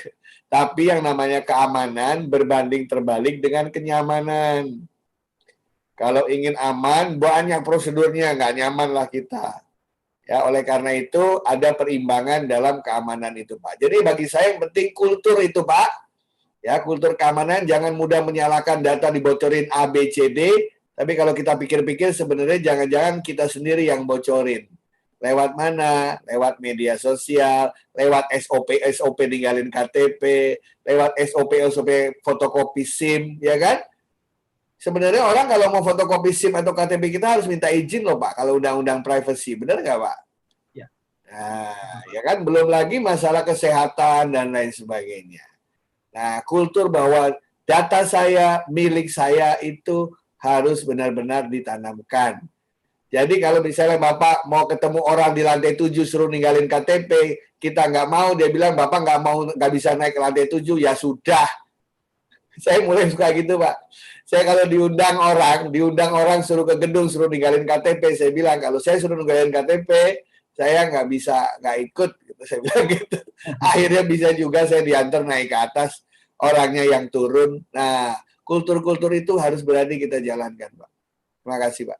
Jadi Pak, sedikit Pak, jadi kesiapan negara Indonesia ini terkait dengan cyber security masih jauh dong Pak? Lah, kesiapan negara tergantung kesiapan organisasi. Kesiapan organisasi tergantung kesiapan individunya. Kan begitu kan ya? Oh, okay. Kayak tadi Pak, kalau mau lihat sistem pembayaran kita efisien apa tidak, lihat aja dompet masih tebel nggak, gitu aja Pak. Ya. Nah, nanti saya pengen melihat kalau tidak lagi meninggalkan KTP, tidak meninggalkan SIM, tidak meninggalkan data pribadi lagi, nah itu artinya kita sudah mulai concern terhadap keamanan. Terima kasih Pak. Baik ya. Pak Eko, pertanyaan berikutnya silakan Pak Ardia untuk merespon pertanyaan yang selanjutnya tadi. Sorry, boleh diulang Mas pertanyaannya? Oke, ini ada di Q&A. Iya, tadi ada salah satu pertanyaan itu yang menanyakan terkait dengan transformational leadership itu Pak, kaitannya dengan dengan digital mindset. Kira-kira bagaimana perimbangannya Pak? Jadi ini sih sesuai yang dijelaskan Pak Profesor Eko tadi, ya transformasi leadership memang harus dimulai biasanya dari mulai leader dulu, bagaimana bisa menerapkan digital mindset. Jadi dari leaders dulu harus sudah aware tentang transformasi digital ini dulu. Biasanya penerapan paling sederhana itu udah harus selalu menjadi data driven, atau kita harus menjadi aware dengan ya kita bisa menggunakan teknologi digital apa nih gitu untuk bisa diterapkan di company kita. Salah satu yang paling sederhana ya, yang saya sederhana untuk menjadi data driven contohnya adalah kalau misalnya kita untuk memulai sesuatu, kita ngomong sesuatu dengan data, kita berbicara tuh mulai langsung menggunakan angka gitu. Jadi pelan-pelan kita tinggalkan kata-kata sedikit, kurang lebih sekitar itu menjadi angka langsung gitu. Jadi kita menjadi data driven, dari situ jadi data driven, nah digital mindset mulai kebentuk, lalu baru biasanya nanti ngikutin sih yang lainnya biasanya. Tapi emang harus dimulai dari leader dulu, biasanya gitu. Oke, berarti leader memang perlu banget berarti Pak Ardia ya, untuk biar digital mindset itu juga bisa terbangun di level bawahnya gitu kira-kira. Iya, ya tentu ya leader juga diikuti dengan yang lain-lainnya gitu. Kalau cuma leader sendiri nggak akan jalan. Tapi kalau bawah doang juga nggak akan jalan juga. Tapi emang harus dimulai dari leader dulu sih, yang lebih efektif. Baik, terima kasih Pak Ardia. Ini kita coba masuk ke putaran kedua. Pertanyaannya mungkin dua-dua aja ya. Pertanyaan pertama ini simpel aja nih, ada dari Pak Agung Widiadi ini dari DJPK. Ini ke Pak Eko nih, Profesor Eko, sampai kapan kita masih menggunakan uang fisik, uang kertas atau koin gitu. Terus satu lagi pertanyaannya mungkin bisa direspon oleh Pak Ardia, habis itu dari Iwan di BPPK, sebagai pegawai yang tidak mempunyai background IT, sejauh mana hal teknis yang harus dikejar agar bisa mempunyai digital mindset yang dibutuhkan. Nah, itu dua pertanyaan aja. Simpel aja pertanyaan Pak. Silakan Pak Eko dulu, monggo Pak. Pak, ini sebenarnya sampai kapan kita pakai uang fisik gitu Pak Ade ya? Iya. Mestinya pandemi ini kesempatan kita untuk pindah besar-besaran ke uang, ke cashless Pak. Tahu kenapa Pak? Gimana Pak? Untuk menghindari COVID? Untuk menghindari COVID kan uang fisik itu dari satu tangan ke tangan yang lain, ya nggak? Ya kan? Berarti kan virus bisa ada di atas uang kan? Nah, sedapat mungkin hindari memegang uang fisik karena kita tidak tahu sebelumnya fisiknya siapa yang megang uang itu. Nah, jadi sebenarnya kita harus punya kampanye sekarang nih Pak ya, kalau bisa ya Pak ya. Nah, inilah saatnya kita tidak memegang lagi banyak uang fisik karena dalam pandemi itu apapun benda, apapun medium bisa menjadi alat penular kan seperti itu. Ya, tetapi sebenarnya begini Pak, kenapa masih orang memegang uang fisik atau uang uang receh begitu ya? Karena mereka masih merasa manfaatnya lebih besar daripada resiko yang dihadapi Pak. Itu kan manusia begitu Pak. Manusia itu dia berani mengambil risiko untuk manfaat yang dia lihat sepadan dengan risikonya Pak. Sekarang saya tanya Pak Ade. Pak Ade sudah berkeluarga? Sudah Pak. Baru satu Pak. Oke. Istri suka naik Gojek nggak? Istri suka naik Grab nggak? Kadang-kadang sih Pak. Nah, sekarang saya tanya, naik Grab itu kan punya kecenderungan bisa diculik istrinya. Kok Pak Ade biarkan aja? Iya. Nah, saya tanya Pak Ade, kenapa? Kok ibu-ibu udah tahu bahwa kalau naik Grab bisa diculik, kok dibiarin aja? Kenapa kira-kira? Kok dia masih ada? Karena kebutuhan juga kali Pak ya. Nah, karena dia tahu manfaat yang diperoleh lebih besar dari risiko yang dia tanggung. Betul. Sama dengan kita mesen pakai GoFood, GoSend segala kan. Kita men-send sesuatu, kita tahu bisa risikonya hilang gitu kan. Terus ada yang bilang kan udah bisa dilacak. Iya, tapi kan udah hilang duluan baru bisa dilacak gitu kan. Nah, karena kita melihat bahwa manfaat yang saya rasakan jauh melebihi risiko yang saya hadapi. Nah, uang akan hilang, uang kertas itu akan hilang. Kalau dalam ekosistemnya kita bisa membuat sesuatu yang membuat orang merasa itu risikonya lebih besar daripada manfaat untuk menyimpannya. Contoh Pak Ade, saya kasih contoh ya. Pak Ade milih mana?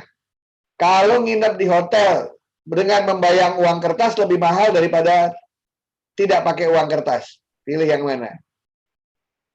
Lebih mahal gimana Pak? Enggak. Kalau pakai uang kertas itu 800.000, kalau nggak pakai uang kertas 700.000. Pilih yang mana? Ya, saya mau yang 700.000 dong Pak. Nah, kalau semua toko kayak begitu apa yang terjadi Pak? Ya artinya nanti uang kertas udah Ya udah ya, harus sama-sama, kita nggak bisa sebagi sedikit gitu kan ya. Nah, cuman ada masalah satu, di Indonesia ini ada budaya tip Pak. Ayo, tipnya gimana kalau uang digital ya? Masa yang dikasih tip kemana-mana bawa EDC? Nah, mungkin disitulah gunanya QR code sekarang Pak ya. Gimana kalau ngasih tip itu dari handphone ke handphone, tipnya pindah. Karena masih banyak kegiatan-kegiatan yang lebih praktis, lebih mudah, lebih kecil resikonya jika menggunakan uang fisik. Nah, itu yang harus dihilangkan, Pak. Baru pelan-pelan orang sadar. Atau orang Indonesia mau cepat apa? Ya dipaksa, Pak. Seperti itu. Begitu, Pak Ade. Kalau masalah uang-uangnya. Baik, Pak. Itu berarti sudah terjawab kira-kira pertanyaan dari Pak. Ya, kalau gaptek IT nggak ada masalah. Digital mindset itu tidak berhubungan dengan IT, tetapi dia tahu IT bisa apa. Ya. Nah, sederhana. Dia tahu IT bisa apa.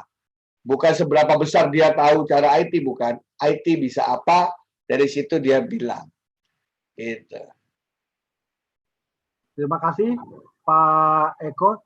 Bisa selanjutnya ke pertanyaan yang tadi, Pak Ardia. Background Ya. IT ini gimana kira-kira? Tadi secara singkat udah dijawab tuh oleh Pak Eko tuh. Ya bukan penting background IT, yang penting tahu IT bisa ngapain. Itu saya setuju banget sih. Kalau misalkan kita mau mencoba ke level yang lebih, kita coba lebih yang agak lebih detail, spesifik, saya sih kebayang tergantung dari masing-masing perusahaan ya. Kira-kira kebutuhan perusahaan itu seperti apa sih yang mau dicapai dalam 5-10 tahun ke depan. Kita mau bentuk digital seperti apa dalam 5-10 tahun ke depan. Nah, itu masing-masing perusahaan paling nggak udah harus ada bayangannya. Dan dari situ ya sudah harus mulai dibangun human workforce-nya tadi. Kalau tadi di slide saya ada bagian H-nya tuh human plus machine workforce. Nah, jadi mulai ya dilakukan pembelajaran secara berkala gitu. Secara terus-menerus. Misalkan saya pingin sampai 5 tahun ke depan semua di company sudah bisa menggunakan cloud. Oh ya udah, berarti training apa aja yang harus dibutuhkan kayak gitu. Oh, untuk lebih detail mungkin kayak gitu sih. Jadi balik lagi ke apa yang mau dicapai oleh perusahaan dari situ sih. Baik, terima kasih Pak Ardia. Kita masih ada waktu, kita lanjut ke putaran berikutnya, putaran ketiga. Ini 2 pertanyaan lagi aja, saya coba bacakan. Pertama kepada Profesor Eko, simpel pertanyaannya, pertanyaan dari Isdariana Evayanti. Profesor, mohon solusi bagaimana cara sederhana membangkitkan digital mindset bagi orang yang belum menerapkan digital mindset dalam bekerja yang berhubungan dengan kita. Jadi ini katakan kolega kita tuh nggak punya digital mindset yang mumpuni gitu kira-kira Pak. Okay. Pertanyaan keduanya tuh dari Pak Hendro Ratnanto kepada Pak Ardia. Di masa pandemi ini terkait dengan praktik di Gojek nih Pak, kan PSBB terus diterapkan sehingga mengurangi jumlah penumpang Gojek. Itu bagaimana transformasi digital manajemen Gojek dapat memberikan solusi atas masalah tersebut Pak Ardia. Silakan dulu ke Pak Eko, monggo Pak. Saya singkat aja Pak, pengalaman saya itu begini. Kalau ingin membuat orang punya digital mindset, jangan berpikir teori, tapi gini, tunjukkan contoh. Ya, suatu contoh sederhana yang langsung memberikan manfaat nyata, Pak. Nanti dia pasti nanya, lo kok bisa kayak gitu? Baru diajarin, Pak, gitu istilahnya. Nah, tapi kalau teori-teori susah, gitu istilahnya. Ya, jadi misalnya, wah, kok kamu kalau nonton bioskop selalu dapat tempat duduknya enak, saya paling sulit deh. Ya, wah, ada caranya. Nah, di situ dia belajar, ya kan, Pak? Sama. Kok kalau naik pesawat tuh selalu saya dapat di tengah yang diapit orang kiri kanan. Gimana cara kamu kok dapat di window terus atau di gang terus? Nah, nih saya kasih tahu caranya. Jadi mulailah dengan memberikan dan menawarkan manfaat. Setelah dia tertarik manfaatnya, baru kasih caranya. Sama juga kalau minta uang ke bos di perusahaan tuh Pak. Ya kan? Minta budget untuk IT. Jangan kasih lihat teori-teori IT-nya, tidak. Tapi kasih tahu bos gini, bos, mau nggak nanti customer kita bisa begini? Mau nggak nanti pegawai kita bisa begini? Mau nggak bos nanti kalau mencari laporan bisa cuman begini. Wah, kalau dia mau tertarik, oke. Kalau mau kita bikin ini Pak, baru kasih duitnya, bener nggak? Jangan terbalik di depannya langsung mau beli ini biayanya sekian, wah langsung diusir kita, itu istilahnya. Ingat dalam digital transformation itu harus ada value atau manfaat bagi customer. Apakah itu customer di dalam organisasi maupun customer di luar organisasi. Pak Ade mau nggak kredit rumah tanpa angsuran, mau nggak? Ayo. Mau Pak. Nah, mau kan? Nanti saya kasih tahu caranya. Nah, yang penting mau dulu. Karena kalau mau itu orang sudah merasa semangat dan termotivasi. Pada saat dan semangat dan motivasi itu biasanya apapun yang kita berikan mereka ingin mau menuruti. Disitulah perubahan akan terjadi. Jangan nakut-nakuti modelnya Pak. Iya. Ya, kalau nakut-nakuti nanti kalau begini kamu bisa kelihatan ini, kamu diawasi, kamu begini-begini, ya orang langsung akan cenderung menolak. Nah, tapi berikanlah jawaban. Misalnya, tiap hari kalau keadaan normal pulang dari Kementerian Keuangan jam berapa tuh Pak Ade, kalau normal?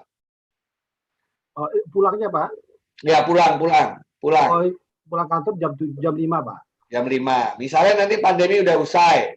Ya. Ada pertanyaan gini, mau nggak setiap hari pulang jam 2, tapi tidak melanggar aturan? Mau. Nah, itu dulu. Habis itu nanti kita kasih tahu caranya. Nah, biayanya sekian. Nah, baru di situ cost benefitnya IT itu bisa terjustifikasi, Pak Ade. Baik, terima kasih Pak Eko. Pertanyaan tadi silakan Pak Ardia, gimana tuh kira-kira Gojek menyikapi tuh kondisi demikian Pak? Pertanyaan berikutnya. Jadi memang ada beberapa hal ya sih yang kita melakukan perubahan di transformasi digital di masa pandemi ini. Jadi seperti misalnya beberapa service kayak misalkan yang tadinya transportasi seperti Goret, Gokar yang tadinya sebelum PSBB kan normal, tapi setelah PSBB di beberapa daerah mungkin kita jadi tidak bisa melakukan transport lagi. Nah, jadi biasanya pertama fokusnya diarahkan ke service yang lain gitu sih. Kayak misalkan ya GoFood, GoSend kan orang tetap pada pesan makan dari rumah, tetap kirim barang gitu dan seterusnya. Jadi biasanya dimulai dari situ sih. Lalu dari situ kita tingkatkan apa yang bisa ditingkatkan. Seperti misalkan ya kita banyakin promo di situ, atau kita meningkatkan dari segi infrastruktur dan seterusnya, tingkatkan security-nya juga. Jadi gitu sih. Jadi secara keseluruhan intinya sih kita bisa men-shift fokus yang awalnya secara keseluruhan menjadi beberapa service yang dirasa cukup pivotal, cukup penting terhadap ketika masa PSBB ini sih gitu. Oke, berarti Paling pada gitu sih. prinsipnya pengalihan itu pendekatannya Pak ya, berarti ya sehingga betul. targetnya tetap tercapai. Oke. Apa ada Betul. kemungkinan nggak Pak ini terkait dengan ini ada sekalian nih Pak pertanyaannya, mungkin nggak Gojek menerapkan voice recognition gitu Pak?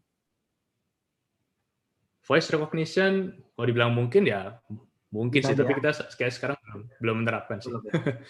Baru ada face recognition aja gitu. Jadi itu juga salah satu yang kita gunakan untuk meningkatkan security antara driver dan customer, masuk di masa pandemi ini gitu. Jadi ada face recognition, gimana para driver partner kita kalau misalnya untuk jalan orderan kayak harus absen dulu tuh menggunakan face recognition gitu, supaya bisa mengambil orderan gitu, untuk memastikan kalau ya driver bersama dengan yang ada di foto kita gitu, contoh gitu sih. Baik, terima kasih. Ini waktunya masih bisa sedikit lagi. mungkin ada terakhir nih, pertanyaan terakhir dari Pak Abdul Ghafur. Menurut saya saat ini yang menghambat digital mindset di instansi pemerintah adalah egoisme sektoral. Pertanyaannya bagaimana cara membumikan digital mindset di instansi pemerintah, Pak? Ini kan memang instansi pemerintah kan konteksnya agak sedikit berbeda mungkin dengan private. Mungkin bisa direspon dulu oleh Pak Eko. Monggo Pak Eko. Ya Pak, itu bagus sekali Pak, itu bagus sekali. Memang observasinya ya. Memang kita ini egosentrisnya sangat tinggi ya. Padahal kan kita tahu dalam melayani publik ini kita kan lintas kementerian ya Pak ya, lintas departemental Pak ya. Nah, saya punya ide yang di beberapa tempat udah dijalankan tuh Pak. Tahu idenya gimana Pak? Gimana Pak? Sekarang saya tanya nih, Pak Ade yang menilai Bapak itu pekerjaannya bagus apa tidak siapa? Ya, biasa sih bos Pak. Bos kan ya? Iya. Nah, dalam konteks digital transformation harus diubah. Bukan bos Bapak yang menilai Bapak. Tahu siapa Pak? Iya Pak. Siapa yang menerima jasanya Bapak? Bapak ngirim informasi ke siapa? Jadi misalnya kementerian kerjasama sama Bank Indonesia misalnya ya. Bank Indonesia mendapatkan data dari kementerian. Berarti customer Bapak adalah Bank Indonesia kan? Ya. Nanti yang nilai Pak Ade adalah orang Bank Indonesia yang menerima informasi dari Pak Ade. Jadi kalau Pak Ade menahan informasi atau tidak ngasih informasi, nggak akan naik jabatan Pak Ade. Saya yakin kalau model remunerasinya atau model performance appraisal-nya begitu, belum diminta Pak Ade pasti ngasih kan? Betul Pak, betul. Nah, kultur bisa diganti dengan prosedur Pak. Kultur bisa diganti dengan bisnis proses. Ya, jadi kalau lihat dari segi human dynamic, jadi gampang aja. Siapa customer Bapak, itulah yang akan menilai kinerja Bapak. Bukan orang lain, bukan atasan kita, bukan orang lain yang tidak berhubungan dengan kita. Tapi yang menilai kita adalah orang yang menikmati layanan kita. Dalam pemerintahan, layanan kita dinikmati oleh kementerian lain, dinikmati oleh divisi lain, dinikmati oleh institusi lain. Nah, biarkan bos kita nanya, gimana kerja anak buah saya, bagus apa tidak? Dia tanya ke institusi lain. Kalau mau terobosan gitu, saya yakin Pak, masalah silo-silo itu akan hilang. Baik. Terima kasih Pak Eko. Ini pertanyaan ini masih banyak banget nih Pak Eko, Pak Ardia, tapi seperti kita juga harus sesuai dengan schedule. Kita mungkin tutup dulu sesi Q&A ini. Dan saya mengucapkan terima kasih kepada kedua narasumber, kepada Pak Eko, Pak Ardia. Ya, ini pertanyaannya bagus-bagus Pak. Saya save ini bagus-bagus. Nanti saya jawab sebagian di YouTube saya. Ya Pak, jadi sekarang paling kali kita juga semakin memahami nih, kira-kira di digital mindset ini bagaimana kita harus pengembangannya, prakteknya seperti apa, dan tidak hanya sebenarnya berkaitan dengan teknologi digital secara teknis Pak ya, tapi juga sikap, tadi Pak Eko bilang culture, perilaku, bagaimana kita memanfaatkan semua itu untuk memanfaatkan teknologi dalam aktivitas kita keseharian. Ini sebelum kita masuk ke closing nih Pak Eko, Pak Ardia, dan Bapak-Bapak Ibu semuanya, saya pengen satu kali lagi aja nih mengadakan polling simple saja untuk melihat sekarang digital mindset para peserta ini secara praktisnya seperti apa. Ini simple saja, silakan host untuk menyampaikan pertanyaannya, dan ini hanya bisa diikuti oleh peserta yang melalui webinar, yang lewat YouTube tidak bisa. Silakan pertanyaannya. Ini kan kita sudah mulai lapar nih. Kalau suatu sore kita ingin makan mie ayam, yang akan saya lakukan adalah ke pasar membeli mie ayam, ke dapur memasak mie ayam. Jadi kita buka kulkas dulu dan seterusnya. Telepon warung sebelah yang jual mie ayam, atau kita buka aplikasi dan pesan mie ayam secara online. Ya, waktunya sekitar 25 detik lagi.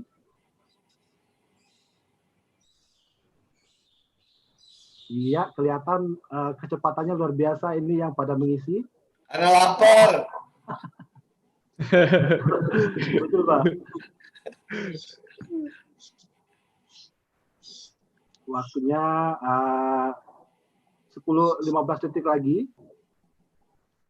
10 detik lagi. Sudah cukup banyak. Oke, kita bisa tutup poolingnya. Poolingnya sangat sederhana saja, kita tutup ya. Oke, ini kelihatan bahwa dari jawabannya sepertinya Bapak-Bapak dan Ibu ini sudah semakin memahami bagaimana pemanfaatan teknologi, bagaimana cara mindset-nya dalam memanfaatkan tersebut untuk mencapai tujuannya. Tujuannya apa tadi? Misalnya membeli mie ayam. Tapi di sini sih masih ada yang pikir ke pasar membeli mie ayam. Mungkin ini ibu-ibu ya, ke pasar dulu dan seterusnya. Tapi secara keseluruhan sudah kelihatan mindset-nya dalam pemanfaatan teknologi tadi. Sekali lagi ini hanya untuk ilustrasi saja, biar kita terus semangat nih sampai penghujung acara nanti. Kalau di kantor kita di Pak Eko, Pak Adrian, ketika kita mencoba menerapkan ini mungkin ada katakanlah isunya ketika kita akan menyusun surat atau nota dinas, apa yang akan kita lakukan? Nah itu mungkin akan berbeda konsepnya. Instead of kita menggunakan kertas dan printer, sekarang kita sudah mulai menerapkan menggunakan aplikasi Nadine misalnya. Dan itu digitalisasi proses itu sudah mulai kita lakukan sejak 2 tahun terakhir ini Pak Eko, Pak Atia. Dan mungkin Bapak-Bapak dan Ibu-Ibu peserta webinar ini juga sudah cukup familiar dengan proses digitalisasi yang ada di Kementerian Keuangan. Sekali lagi itu yang terakhir tadi ilustrasi saja, kita sudah sampai pada sesi penutup ini.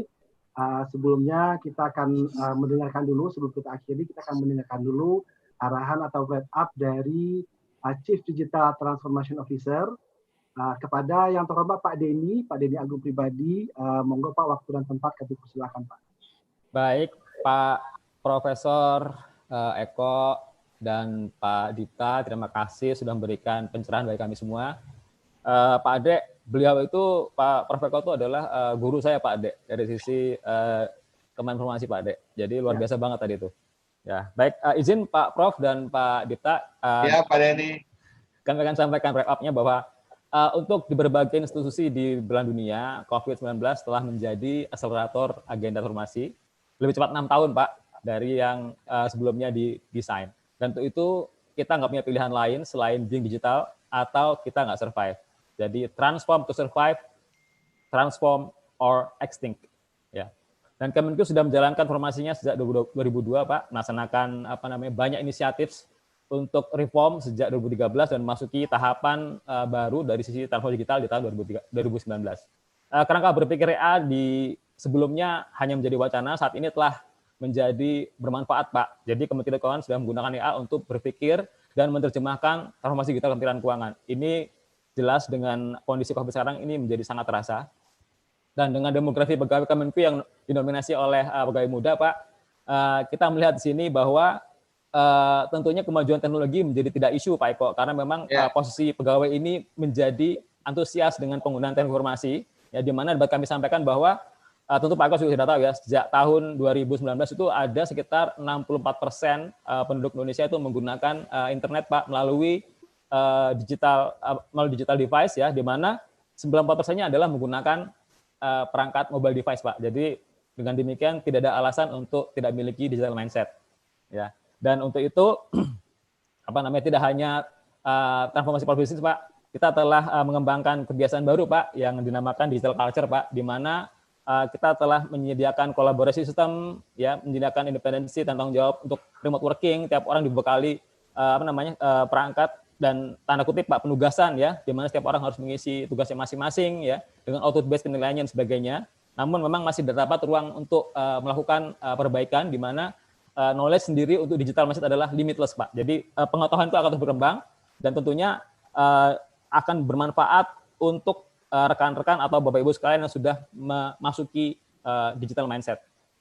Bapak Ibu sebagai peserta webinar, ya, digital mindset ini tidak hanya berhenti pada sikap tindakan sehari-hari dalam menjalankan pekerjaan online, tapi juga digital mindset ini adalah akan mempengaruhi wujud landscape daripada transformasi digital ke depan, di mana yang perlu kita jaga dan kita sebagai Kementerian Keuangan wajib memberikan sumbangan terbesar bagi negara dan bangsa. Dan tentunya dengan demikian diharapkan penerapan digital mindset di Kementerian Keuangan itu akan membawa positif efek bagi Kementerian Keuangan untuk bangsa dan untuk negara. Dan untuk itu saya berharap urgensi untuk menjadi lebih digital saat ini dilandasi oleh survival mode ya akan berubah Pak menjadi everlasting. Jadi kita tidak hanya sekarang berpikir untuk digital mindset, tapi kita menjadi untuk terus ya do better dan growth of mindset supaya nanti kita menjadi lebih going digital ya. Dan going digital sendiri menjadi sukses tanpa the right digital mindset. Dan untuk itu sebagai technocratic institution, leadership berperan sangat dominan untuk dapat influence the right mindset sampai ke jajaran terbawah. Dan dengan demikian leadership menjadi sangat penting Pak, karena dalam hal ini kita kerap dihadapkan pada kondisi paradoxical situation ya, antara stick to the rule atau kita melakukan perubahan. Nah, ini menjadi kemampuan dari masing-masing leader untuk bisa menerapkan adaptive leadership seperti itu. Dan tentunya kami sangat berterima kasih kepada narasumber, pada Pak Prof. Eko dan pada Pak Dipta ya. Dengan demikian mempertahankan our pandemic mindset Pak ya, yang bahkan mengembangkan growth mindset ya. Ini tidak mau menjadi kunci yang menentukan transformasi digital di Kementerian Keuangan dan untuk bangsa ini ke depan ya, dan dapat menjadi manifestasi modern atas nilai Kementerian Keuangan masuk menjadi DNA bagi pegawai Kementerian Keuangan untuk mencapai kesempurnaan. Dan ke depan diharapkan digital mindset ini akan menjadi fondasi yang menentukan keterbukaan kita dalam menyusun strategi dan strategi ke depan yang lebih memiliki makna untuk jangka panjang dan menentukan pembentukan daripada rumah Kementerian Keuangan kita ke depan. Ya. Dari saya, Pak Ade, Pak Eko, dan Pak Dipta, sekali lagi kami mengucapkan terima kasih atas pencerahan dari Pak Eko dan Pak Dipta ini. Ya, waktu dan tempat kami kembali kepada Pak Ade. Terima kasih Pak Ade. Terima kasih Pak Denny, terima kasih banyak atas wrap up-nya. Jadi kita semakin mendapat konteks yang lebih mantap nih Pak Denny. Terima kasih banyak. Sekedar mengingatkan kepada bapak-bapak dan ibu-ibu untuk materi nanti kita akan share setelah ini di link yang sudah disediakan. Juga please jangan lupa untuk menyampaikan mengisi survei yang sudah kita sebarkan juga di link tersebut yang sudah kita sampaikan di chat yang sudah disediakan untuk perbaikan kita ke depannya. Bapak-bapak dan ibu-ibu yang saya hormati dan yang saya banggakan, tidak terasa sudah 2 jam kita mengikuti acara ini. Suatu hal kita pahami bahwa digital transformation is not only about IT infrastructure, technologies, and applications. Lebih dari itu, untuk mendukung keberhasilan transformasi digital, khususnya di Kemenq, kita membutuhkan suatu aspek yang sangat penting, yaitu digital mindset. Terima kasih kami ucapkan kepada Pak Sudarto tadi yang sudah membuka di awal. Terima kasih Prof. Eko, Pak Ardia atau Pak Dipta, ya, manggilnya Pak Denny, terima kasih. Rekan-rekan CTO dan rekan-rekan Setien yang sudah mendukung acara ini, terima kasih juga.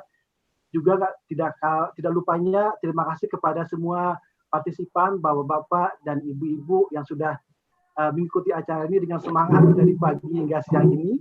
Semoga pembelajaran kita hari ini bisa memberikan manfaat bagi kita semua. Akhir kata saya mohon maaf kalau ada segala kekurangan. Saya tutup dengan selamat siang. Wassalamualaikum warahmatullahi wabarakatuh. Waalaikumsalam. Waalaikumsalam. Pak Prof, terima kasih Pak Prof. Pak Dipta, terima kasih. Sama-sama, terima kasih juga Pak. Luar biasa sekali Pak Prof, udah lama ketemu Pak.